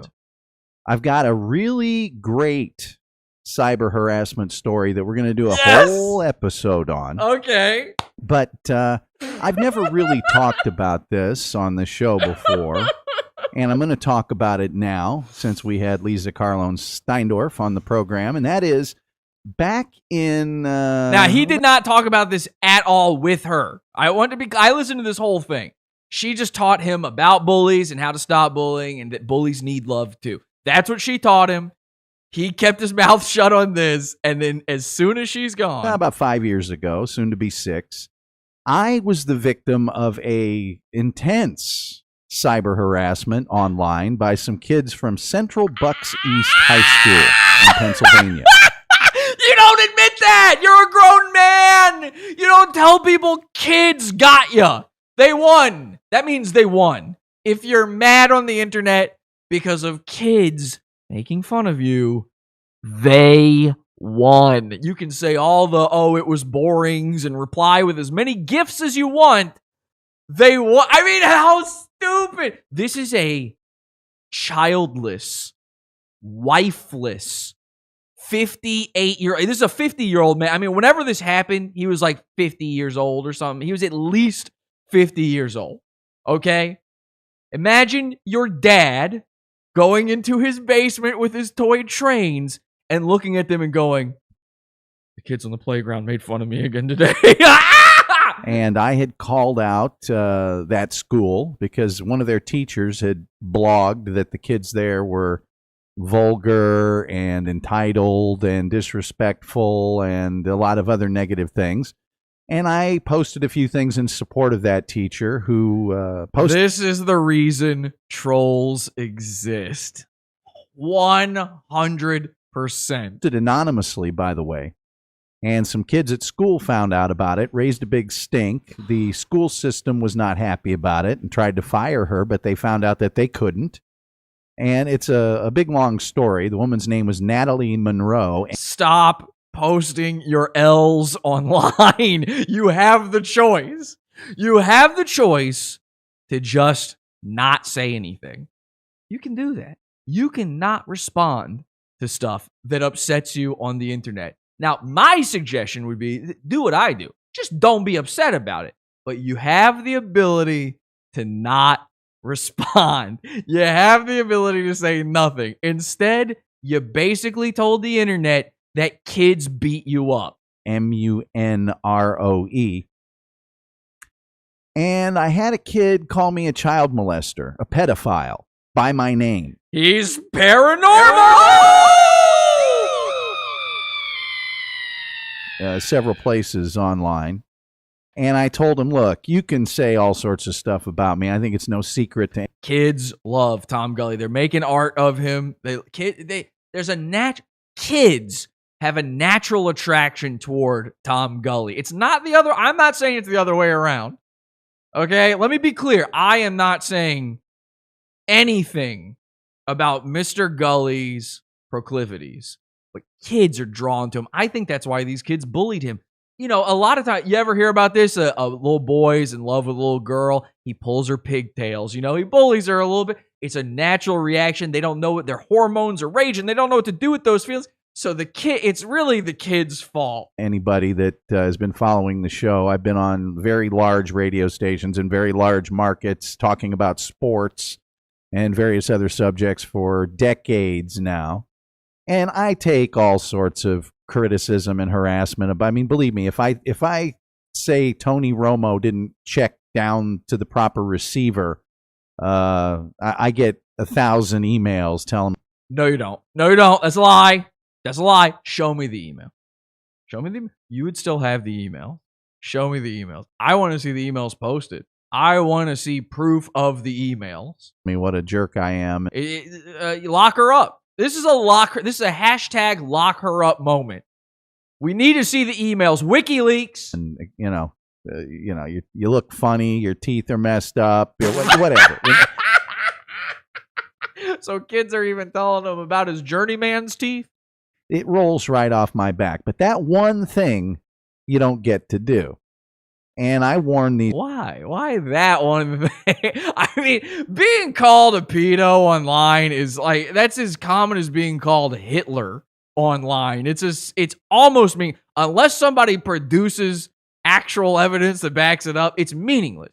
You might as well be upset you got called Hitler. You might as well be going around and interviewing. You know what? Maybe that's why he brought her on the show, because she spoke German as well. He had a backup plan just in case he got called Hitler. He could also ask her about that. So what exactly was the deal with Schindler's List? These kids, in fact, I called the kid's house, told him I was gonna, kept it up. And the parent that I spoke to, the father. You call me Hitler online. That's where I draw the line. Okay, mister? You can call me anything. You can call me a cock-sucking, cum-guzzling, toe-tapping, ear rapist. You could say I rape old women in the ear. You could say I break into a nursing home at night, climb through the window wearing a balaclava, and sneak going boop, boop, boop, boop, boop, boop, boop, boop, boop, boop, boop, boop, boop, boop, until I get to the foot of the bed, slither my way up the comforter and into the old woman's ear, remove her hearing aid, her miracle ear, and stick my needle-like dick inside her ear. You could say that to my family. You could send them a photo that you made in Photoshop, in InDesign. You could send them what looks to be an actual deep fake where it looks 100% real of me molesting an elderly woman's ear. And that would be fine. But when you call me Hitler, that's where I draw the line. Said he'd take care of it. But the mother chose to get together. Her name was Christine DeMarco. Kid's name was Michael DeMarco. And you could say that I have a sexual fetish for sniffing retarded people's butts. You could say that. I don't care. Listen, if you want to say I eat a retarded guy's dookie to get off, if you want to say the only way that my peen gets concrete is when I go to a special ed class and for adults, an adult special ed class, and I stick my head into their diapers, teeth first, and start gnashing. You could say that all day. You could tell the president of the United States, the black sock on my hand, you could tell him that I have personally held down a retarded person by their neck while rubbing peanut butter all over their face so they don't pay attention. So they're sitting there licking it off as I eat the shriveled dookies from their asshole. You could say that. I wouldn't even bat a toothlash. They chose to get together. But the second you call me a dummy on the internet and get about 50 kids at first to continue this all over the internet. They formed, 4 or 5 hate pages. You can go to therulesofstupid.blogspot.com. Oh, by the way, his show used to be called The Rules of Stupid because he's a Mr. Intelligence and you can't fix stupid. And see about it, because I'm telling these kids, look, I'm screenshotting everything you do. You're going to go to college. You're going to want a job someday, and I'll be waiting, because you do not get away with calling me that for laughs. That is the way you get away with it, Tom. If you do it for laughs. You know? Like, if they said, yeah, he's a pedophile, and then the police were like, wait, is he really? And they're like, no, I was just saying that. That's the way you get away with it. People get called a pedophile. It's the internet. It's the internet. You're going to get called the worst thing a person can think of at the time. And if they don't know anything about you or they've seen your face, then you're going to get called a pedophile. I mean, think about it.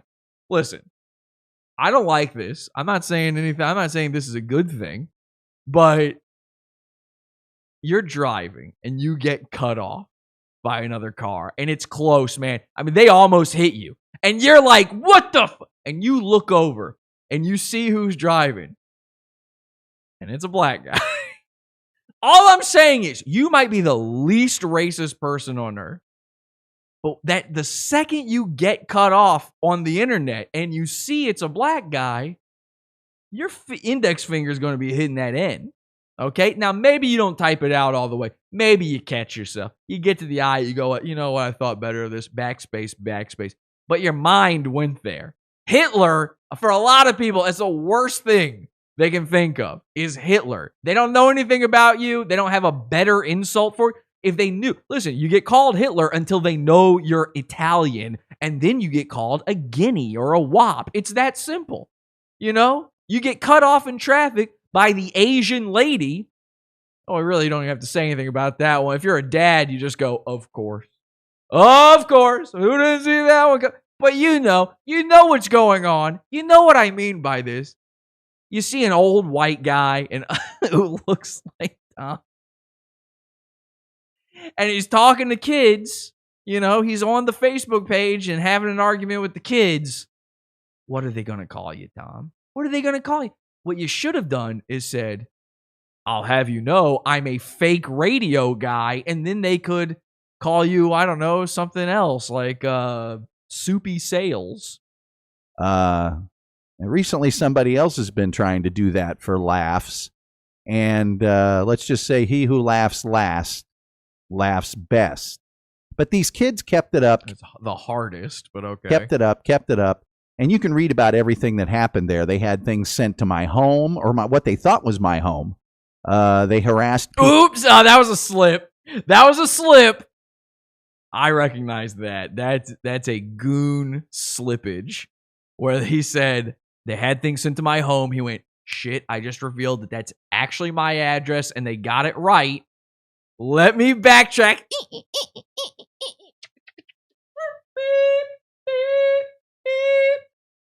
And then he goes, I mean my former address, actually.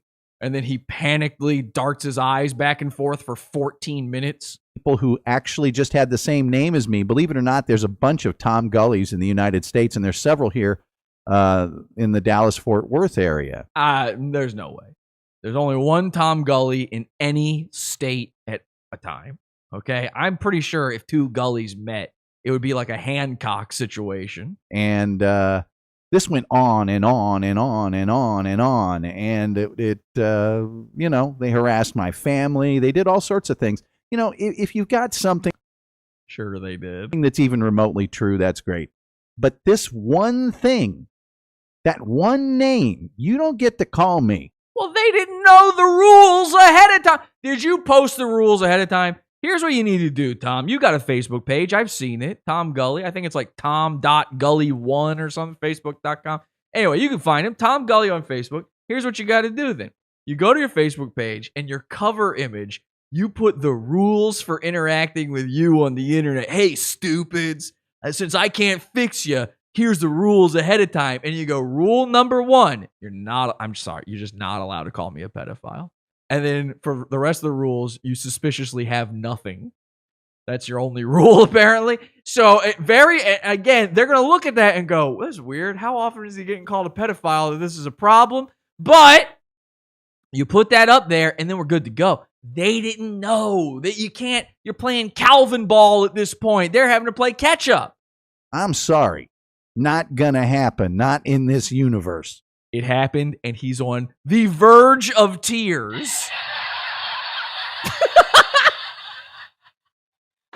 Are you hearing it? He's about to cry, and you can hear the you know what it is? It's nervous nerd anger. He's getting that nerd adrenaline building up, and you've all felt it. Listen, this is something we've all experienced one time or another, unless you are Rufio Phoenix, the most Chad of Chads. Then you have had that moment where you were like, oh, I'm so mad. And then you instead, all of a sudden, you don't know what happened. Like a synapse fires the wrong way. This happens to girls every day. Every day a girl has like one wrong thought and she just bursts into tears and she didn't even mean to. I saw a whole Reddit post where it was just a bunch of girls commiserating with each other. They had no idea they're all doing this. Like, you've never met another girl? What are you talking about? You guys are always in a walk-in freezer crying. Have you ever worked at a job with another girl? I can't tell you how many times I walk into a walk-in freezer, a girl's in there shivering, crying, also smoking.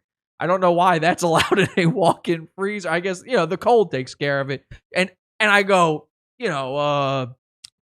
Lee, what's wrong? And she's like, it's wrong. You called me fat. And I go, whatever, fucking Tubbo. And I close the door and lock her in there. We never hear from Lee again. She freezes. Anyway, this is a thing. Nerd adrenaline. It builds up. The lactic acid. I don't know. Something's going on in there. His joints are jumbling. And right now he's going.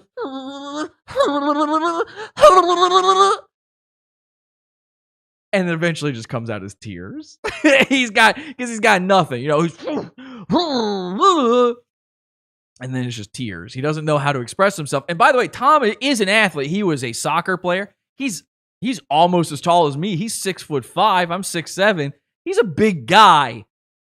But he's not that kind of guy. He's not like, you put him into a situation, he gets backed into a corner. He doesn't know what to do because he relies on his smarts to get him out of something. There's no winning with smarts against a gaggle of teenagers, a murder of teenagers who are just coming at you going, pedo, pedo, ha, ugly, pedo, ha. You just lay down your sword, man. Come on. You didn't even get one hit in. So, actually, I'll have you know I went to Ball State. Ha, he's wearing his class ring. You're wearing your class ring. I'm in high school. .com and see about it, because I'm telling these kids, look, I'm screenshotting everything you do. You're going to go to college. You're going to want a job someday. He's threatening their lives because you do not get away with calling me that for laughs.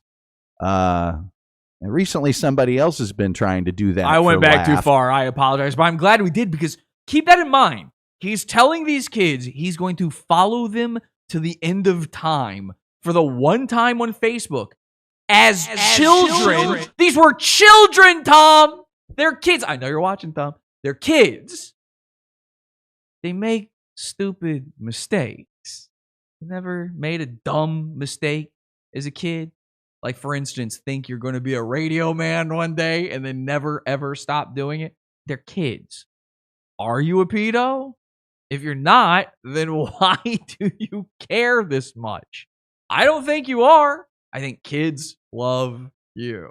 It's totally different. And let's just say he who laughs last. I'm sorry I went back so far. But these kids kept it up, kept it up. Forever. And you can read about everything that happened there. They had things sent to my home, or what they thought was my home. All right, let it keep playing. They harassed people who actually just had the same name as me. Believe it or not, there's a bunch of Tom Gullys in the United States. Wait. They sent packages to his house, and the people who had moved in after him happened to have the same last name as him. That is the most bullshit. Like, either he moved out of his parents' house and it's his parents still living there, or this is completely made up. I'm glad we went back now. States, and there's several here in the Dallas-Fort Worth area. And this went on and on and on and on and on. And it they harassed my family. They did all sorts of things. If you've got something that's even remotely true, that's great. But this, Are you saying it's possible? Like, listen, if you got a Polaroid of me holding a kid under the surface of the water in the pool, trying to see what might happen, great. Bring it to the authorities. But short of that, I mean, I'm going to destroy your life. If you didn't pop out a camcorder and get me on camera molesting the entire cheerleader team at your school, then you can't call me a one thing, that one name, you don't get to call me. They didn't know. I'm sorry. Not gonna happen. Hey, listen here, mister. Hey, bucko. Listen here, bucko. I haven't eaten nothing but steak for the past 22 years. In this universe.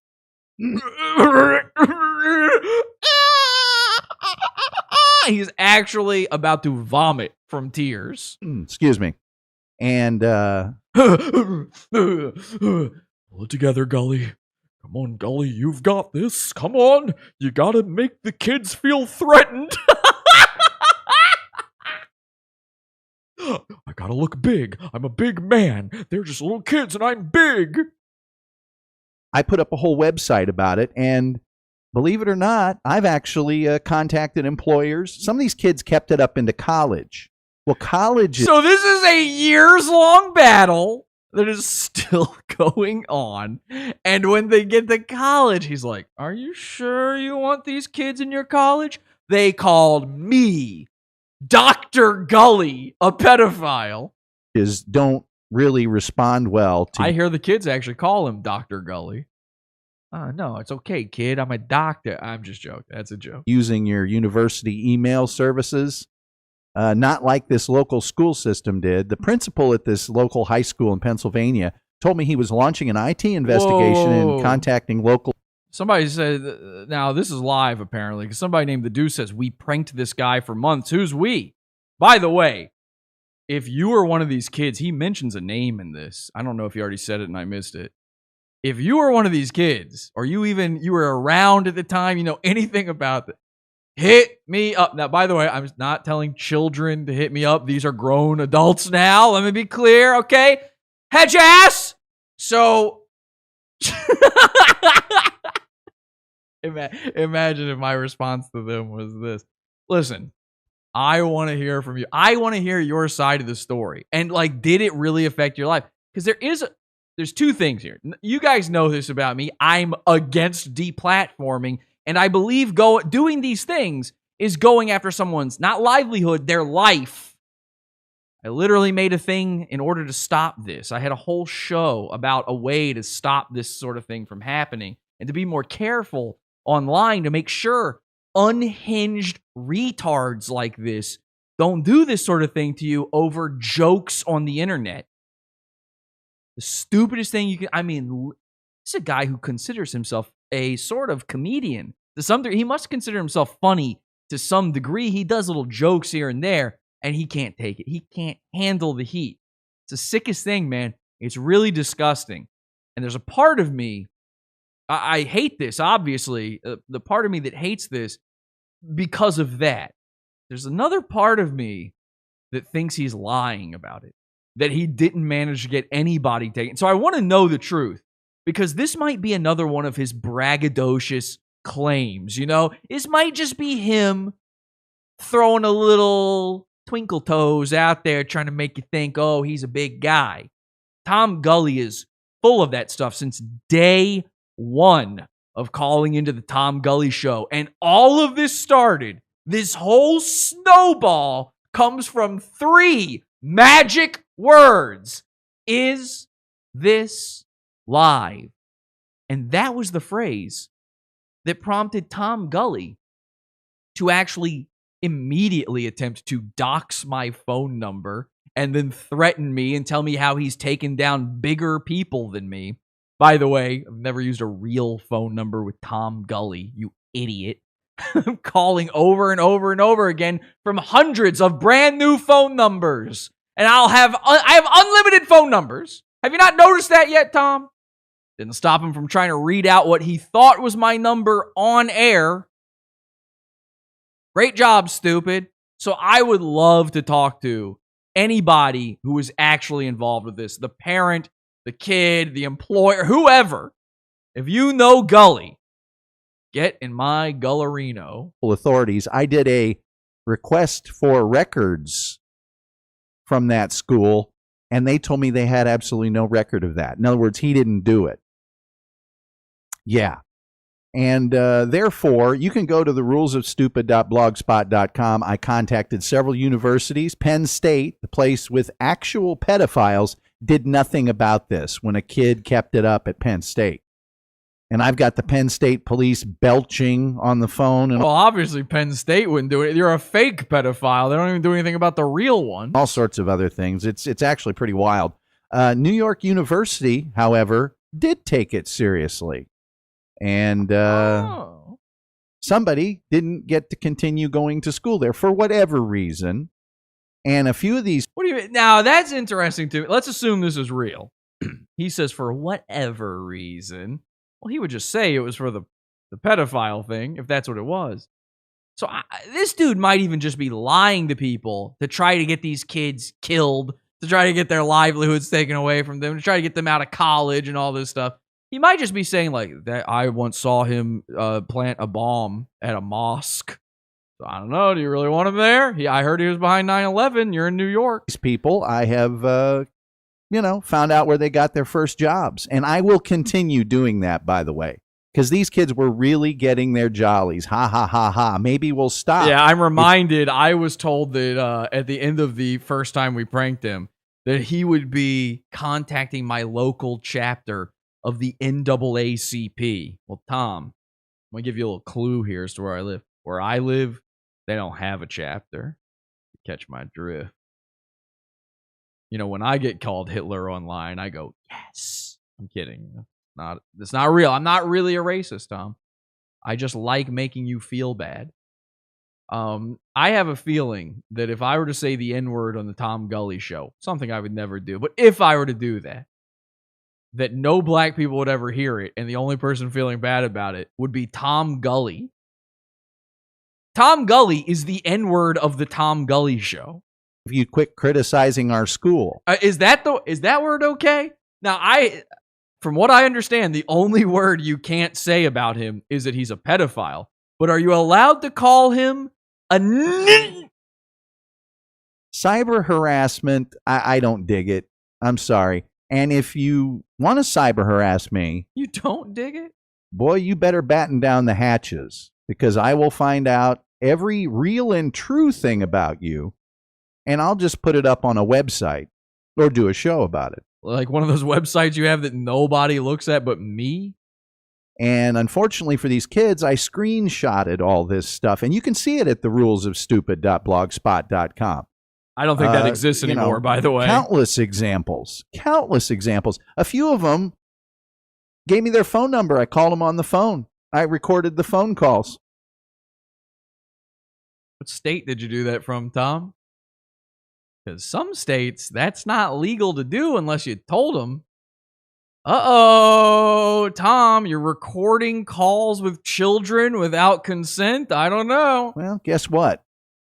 Those don't sound real good when you're at your first job out of college and you're trying to teach kids. This guy is a psycho. Oh, yeah. Oh, yeah. I told you. I said, give it a bit.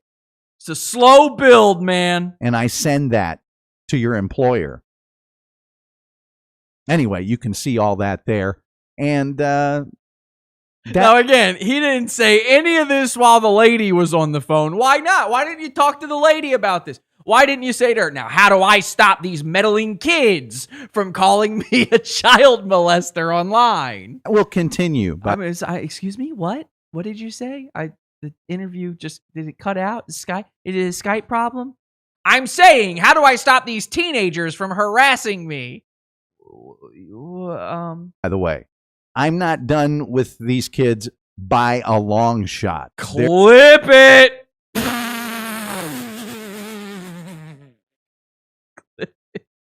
We're up to just 5 years ago. Probably seems like a long time if you're 21, 22, 23 years old. Did I just skip something? It ain't that long for me. Not at all. Not at all. And there's another case that just cropped up here in the last 6 months of a guy who thought he was really funny and started harassing me on Twitter along those lines, using the fact that these kids had gotten their jollies. Ha, ha, ha. Isn't this a funny thing to call a grown man? And they could tell I wasn't happy about it, so they got their jollies out of it. Well, this guy, knowing that it's not true, decided that would be his opportunity to start calling me that or conjecting about it or do whatever he wanted to. And all I will say what could happen to these boys about that until the entire show, well, you will hear a 30-minute rant by this guy who has continued calling me and texting me after being told to stop and everything else. Let's just stop calling the man who puts a phone number on screen every day to call him. Say that gentleman will have a rude awakening the next time he applies for a job, or if he ever gets pulled over, because the local authorities where I live in the state of Texas did take it seriously. And so that's I told mommy and daddy. I told the teacher on you. I'm friends with the police. They let me look inside their car. pretty much all I have to say about that and cyber harassment. I will say that local municipalities, the federal government, and just about everybody else that should be taking a real strict look at this, and I'm front and center, are people like Facebook, who did nothing, Twitter, who did nothing, WordPress. First they came for my Facebook, and they did nothing. Then they came for Twitter, and they did nothing. But when they came for my Tom Gully, pretty much encourages this type of behavior. Most of your social media platforms do a rotten, and I mean rotten, job of cracking down on this sort of antisocial behavior. Antisocial behavior? You mean pedophilia? What are you talking? Do any of you feel like they do a bad job cracking down on stuff? I don't know anybody who hasn't had their entire account wiped out over nothing on all of these platforms. Nothing. You can do nothing wrong, and they'll get rid of you. Tom's whining about children bullying him. You're an adult man. Get over it. Here's what you do, okay? You go to the cops. You want some real advice on how to handle a situation like this? I can do that. I can be adult about this. Go to the police, all right? Go into the police station. Not call them. Don't tie up the phone lines.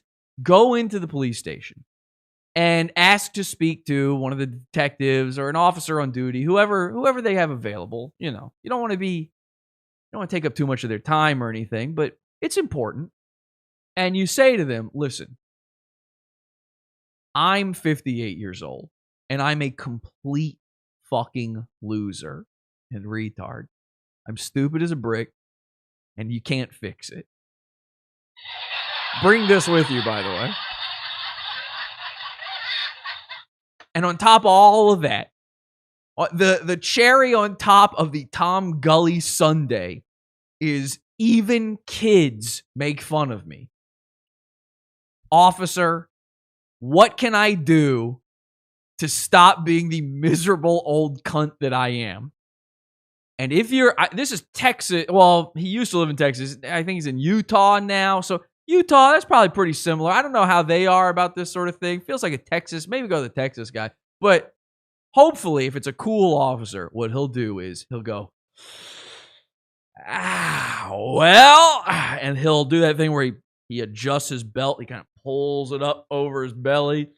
Well, I mean, and then he just reaches down and he unhooks his service revolver and he checks the chamber and he clears it and he hands it over to you and he says, safety's on. And then he turns around and goes, I got some paperwork to do. And he grabs something off of a desk right next to him and he starts twirling his nightstick around and he does a a very obvious, like conspicuous whistle, you know. Okay, I can't whistle apparently. And he just walks away. And then you take the gun and you start shooting all the cops. Bang, bang, bang, bang, bang, bang, bang. That's for not protecting me. They called me a pedophile. I probably do a better job. And I hope these kids do a better job of cleaning up social media. What are you talking about? Are willing to live with the words they wrote just a few years ago. And I super hope this gentleman that's been pulling this nonsense. This is a baby. I super hope. That is you are a child. You are, okay, I guess it's fine that they bullied you because you're actually younger than them mentally. You are mentally elementary school. And you'll hear a whole show of him, dreaming. Mentally middle. I'll give him middle. That could be a middle. You are mentally middle. About cutting junior high my head off and going into great detail about it and all sorts of other stuff, indicating that he has some sort of supernatural powers. What? No.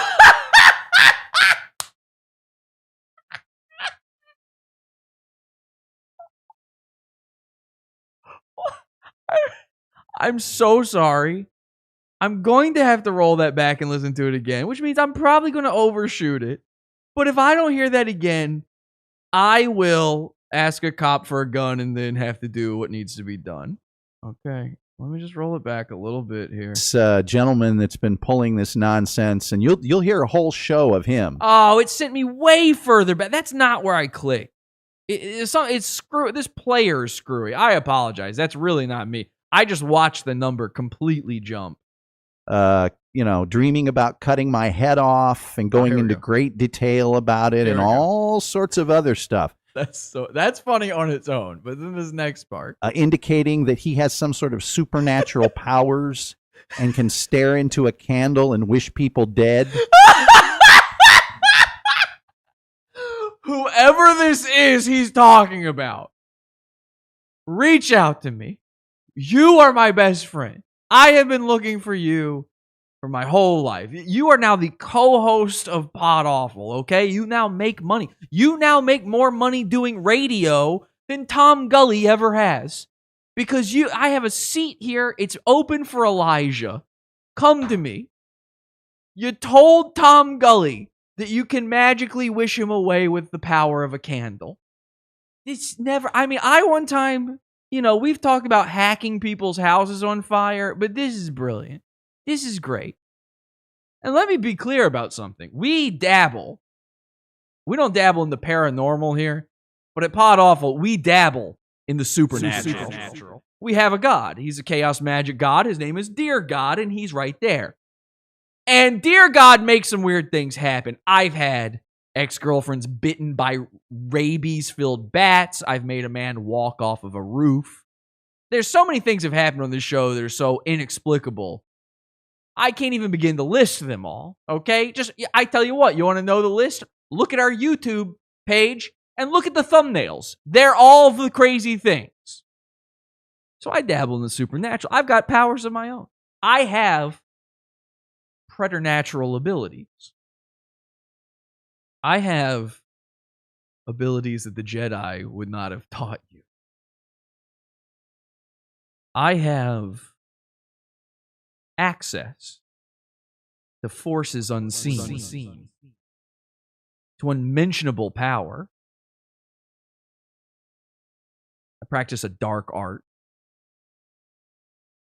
And I am capable. And Tom, I need you to understand, as a guy who you attempted to dox, you failed, but you attempted to.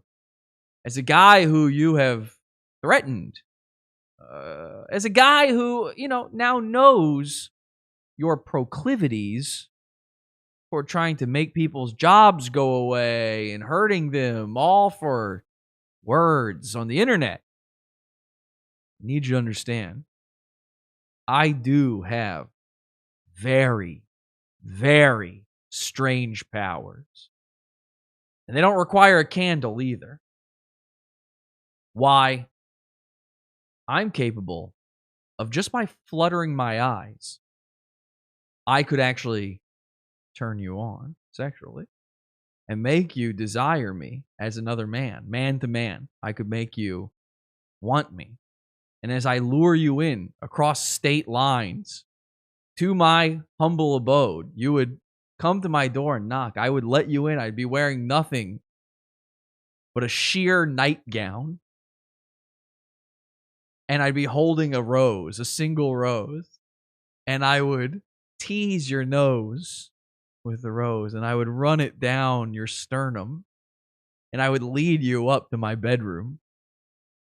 And I would have the bed set. And there would be candles everywhere, but you have nothing to fear. My powers don't involve candles. And as we make sweet, sweet love, I would whisper into your ear, happy, happy, happy. And you would vanish into dust. It would be nothing. And then that was it. You would disappear off of the face of the earth.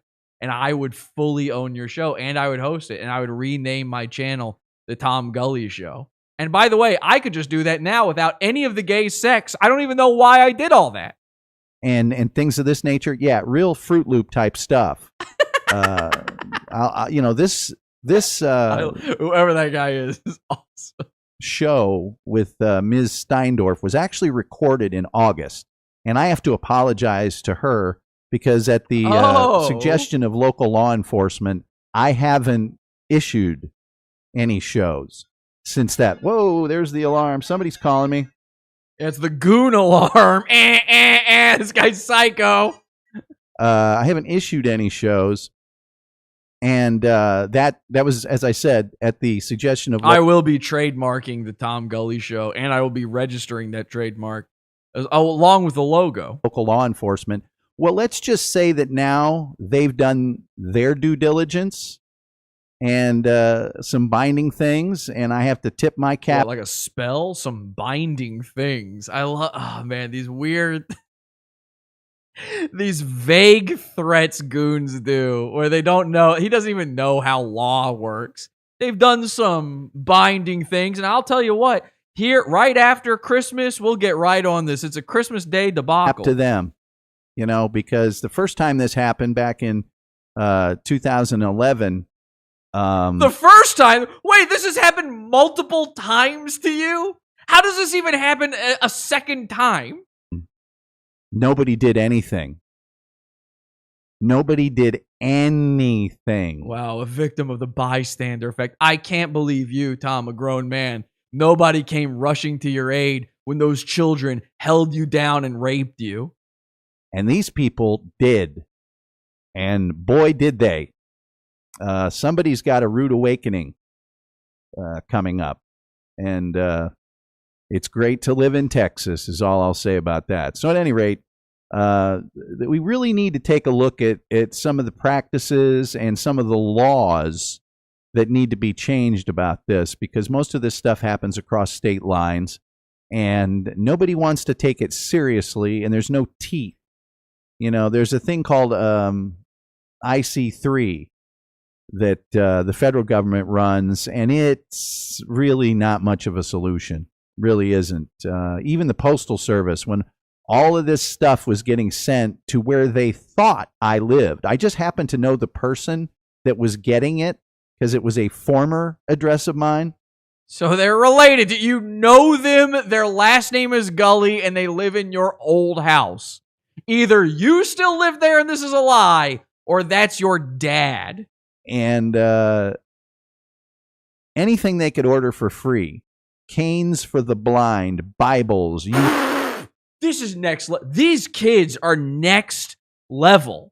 I mean, I've had pizzas ordered to my house. It's why doxing is so stupid. It's like, it's cool and fun. Doxing is cool and fun. Remember, kids, doxing is cool and fun.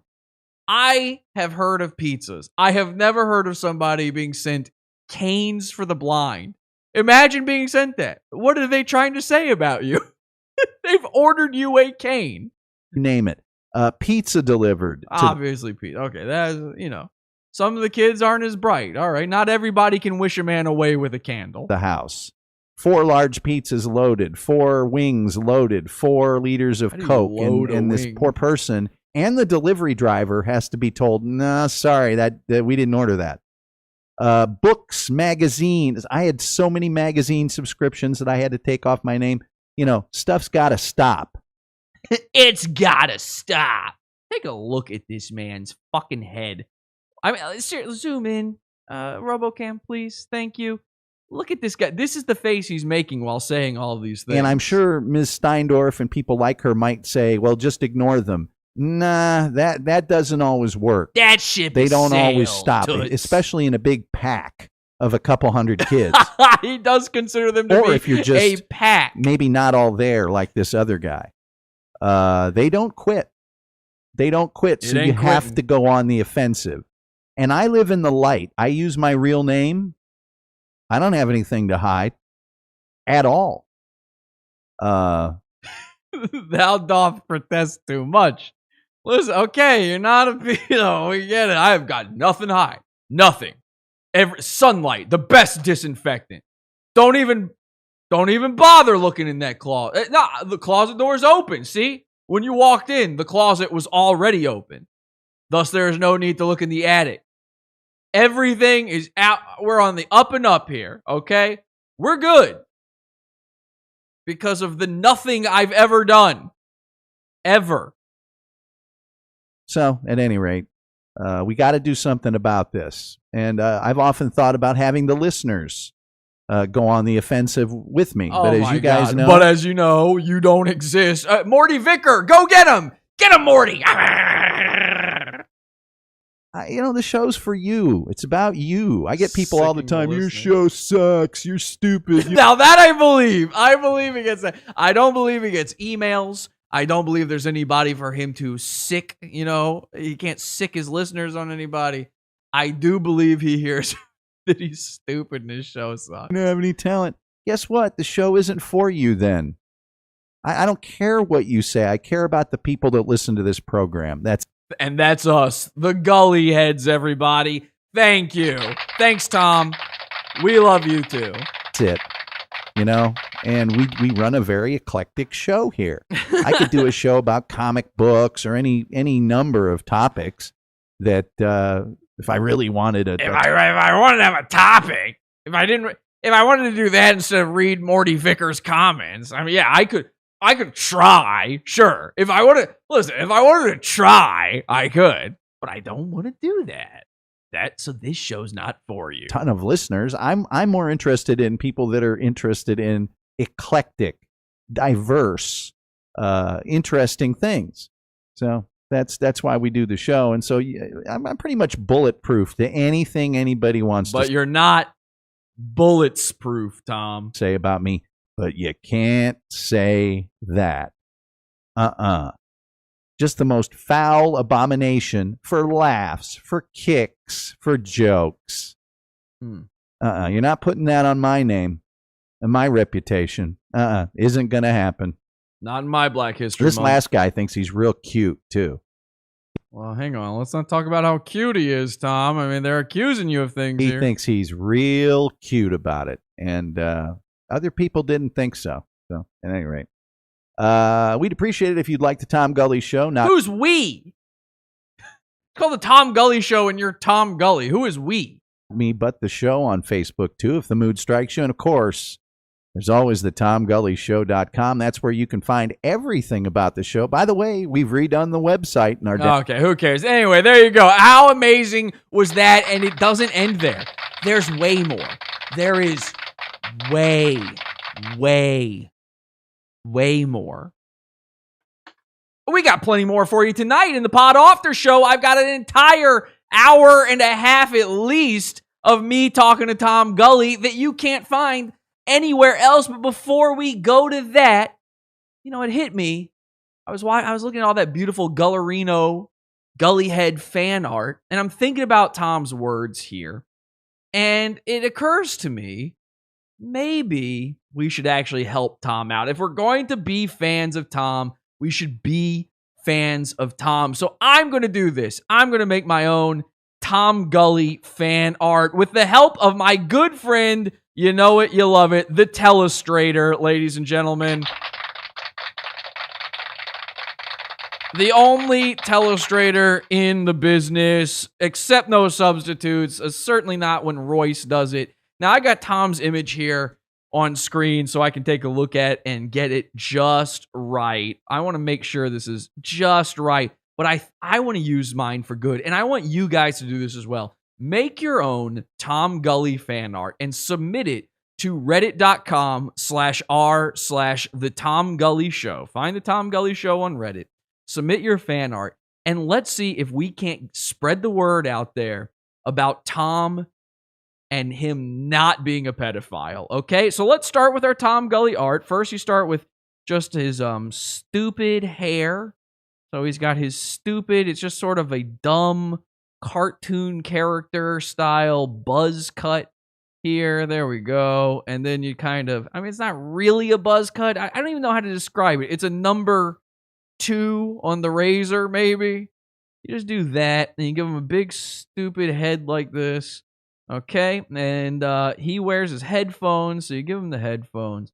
Maybe you guys can't see that too well. Let me do this. Let me, just right now, I can see the Tom Gully picture on my screen here, and then I'll leave that for you guys to see there. Here's the drawing. Give him his headphones, all right? And, of course, I'm doing this real quick and easy here. Now, Tom's got a big thickle of a nose. He's got a big, stupid nose. And you don't really pay attention to it because he's got those teeth, but there is a big fucking dumb nose there. It's a drunk's nose, really. It's like fat. It's kind of got a bulb on the tip of it. And then he's got the glasses of a pretty cool guy. So let's get those glasses in there. All right, Morty Vicker in the chat says these glasses actually look pretty good, Tom. Thank you, Morty. You get to stay the moderator and only listener of the show. All right, and of course he's got these stupid eyebrows that are just always angry. These are the eyebrows of a guy who wants to make sure children can never live or eat again. Now, I'm going to give him kind of dead, sullen eyes, you know, the eyes of a man who has lived too stupid of a life to even comment on. And here's what you got to do with the Gully drawing. You kind of go in like you're about to give him a neck, but then you don't really. You don't really give him a chin or a neck. You just keep kind of going and make sort of an amorphous Hank Hillian kind of blob at the bottom. You can really get wiggly with it. It does not matter at all. Now, the most important thing is obviously the mouth. He has no lips to speak of. It's just a horror show to showcase his wandering teeth. And we're going to make sure we get the nice. He's got one really big one, and we got to give that one precedence. And then the others, you just kind of freestyle it. You know, these are sort of the happy trees of the Bob Ross movement here. You just do whatever you want. It's very jack-o'-lantern styled. Give him just the tiniest little hint of a chin. It can be crooked, doesn't matter. Get the neck wrinkles going on there. Get the forehead wrinkles going on. Okay, that looks like a pretty good Tom Gully. Now, in my picture of him here, he's actually wearing a Mersh style blazer. What I think I'll do is I will give him his hoodie, his Ball State hoodie. I think that's the classic Tom look, and then we'll have the drawstrings come out here. We'll give him his big man shoulders. He's a big, imposing man. Think of the kids seeing him coming to kill them, and then you just write Ball State here. You can't see all of it, obviously, but you know it's there. Ball State. Okay, perfect. And now this next part, I want to get just right. All right, you can't screw this part. Looks just like him, to be honest. Let's do a quick comparison here. Yeah, that's pretty good.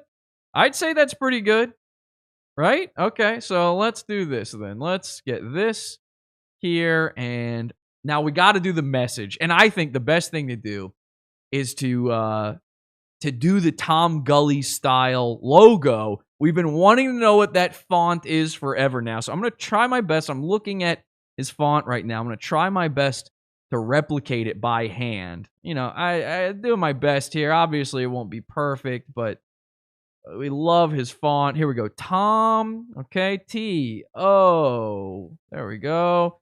And then the M. The M is very unique. It's got a very unique shape to it. You can't find it in any other font. Trust me, I've looked. And you kind of bring that up like that and up like that. And then there. I'd say that M is pretty good. Now we're going to run out of room if I do the Gully over to the side. So we'll do Gully down here.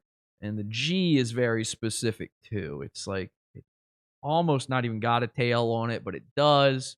And then come back around like this. And then I think it comes up like that. A little hard to see on my screen. And then we've got the U and the U. You know, all of these have a tail on it. These are sort of a mid-modern style, retro style, kind of an atomic age look to them. You've seen these at bowling alleys, these fonts. You've seen them on a bowling team shirt. You've seen them on a diner. Okay, yeah, this is going pretty well, I'd say. But it's easy to do. The copy, and I'm sorry to the audio-only people out there. You can check this out. We'll put this up over at, I'll post this. My first post on r/The Tom Gully Show will be my fan art, and hopefully that'll get people going. I really do want to see you guys make that fan art out there. Now, I can't really see the E, and this is the problem I'm going to run into, is I don't know the characters for all the words I'm going to put here, so I don't know what they're supposed to look like, but this is pretty, man, this is actually... I think I did a really good job here, to be honest. Even though he wouldn't help us out with the font. I think that's pretty good. Okay. All right. Tom Gully. And then what you do, he's got those little diner-style stars everywhere. You know what I'm talking about? You give it one of those stars. Perfect. Perfect. Perfect. Perfect. Now, here's the important part. We got to give it the message. Allstate or Ball State. You know, whatever. He probably just worked for Allstate at some point, too. All right, so here's the tough part. We've got to write is not a pedophile. Now, I don't know what a P looks like in this font. All right, I'm just going to kind of wing it with the P. We got to make sure we get pedophile in there. So, all right, so I know the E looks like because I've got the E here. Pedophile, okay. There's no D, that sucks. All right, I'll just kind of wing that one too. Pedo, okay, we've got the O, so the O is good. Pedo, and again, no P's, so we're just gonna copy our first P there. No H's. All right, this is getting tough. I got to be honest. And I'm kind of growing tired of drawing this since I don't have anything to go by. Pedophile. Okay, we've got the L, so that's easy. And then the E again. All right, pedophile. There we go. Okay, now we got to write is not. All right, we've got the... so I don't know what the I looks like. We'll just freestyle that one. Is... Okay, and we don't have an S either. That sucks, but what are you going to do? Is... Oh, we've got to, I got to, it's not just is not pedophile. I got to have an A in there. I know what the A looks like in this font because I've seen very similar fonts. So that'll be easy. There we go. All right, now this is the tough part. I have no idea what an N would look like in this font. Not, oh wait, that's lowercase. Ah, shit. I'm running out of room anyway. You know, I'm getting tired of this. There you go. All right, what? Ah, shit. Fuck. Can I go back on the telestrator? Okay. All right. Well, anyway, you get the idea. Tom Gully is not a pedophile. There you have it, folks.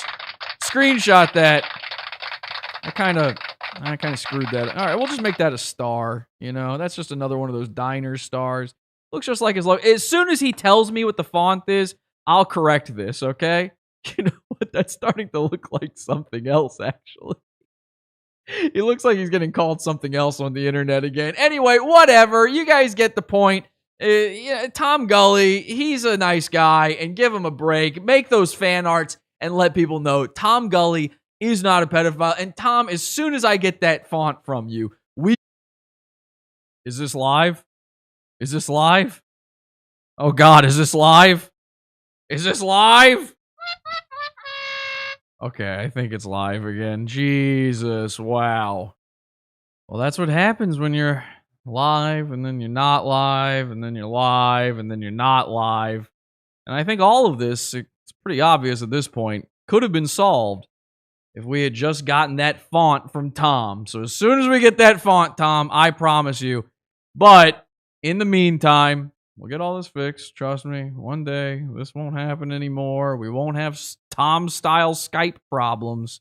Is this live? Is this live? I really need to know, is this live? Is this live? If you want to check out all of Tom's shows streamed actually live, you can join the Pizza Fund. And tonight, we will finish out that video in the Pod After show, ladies and gentlemen. So stick around for that one in the Pizza Fund, $6 level and up, podawful.pizza. I hope to see you there. Until next time, have an awful day. Oh, that's the wrong thing. Outro now! Head over to podawful.com/iTunes and subscribe to us on iTunes. We're live every Sunday, Wednesday, and Friday, 8 p.m. Eastern at podawful.tv. Love the show? Keep it going by donating to the Pizza Fund. podawful.com/support. And anything else you need is at podawful.com. I told ya, if you just say, is this live, it'll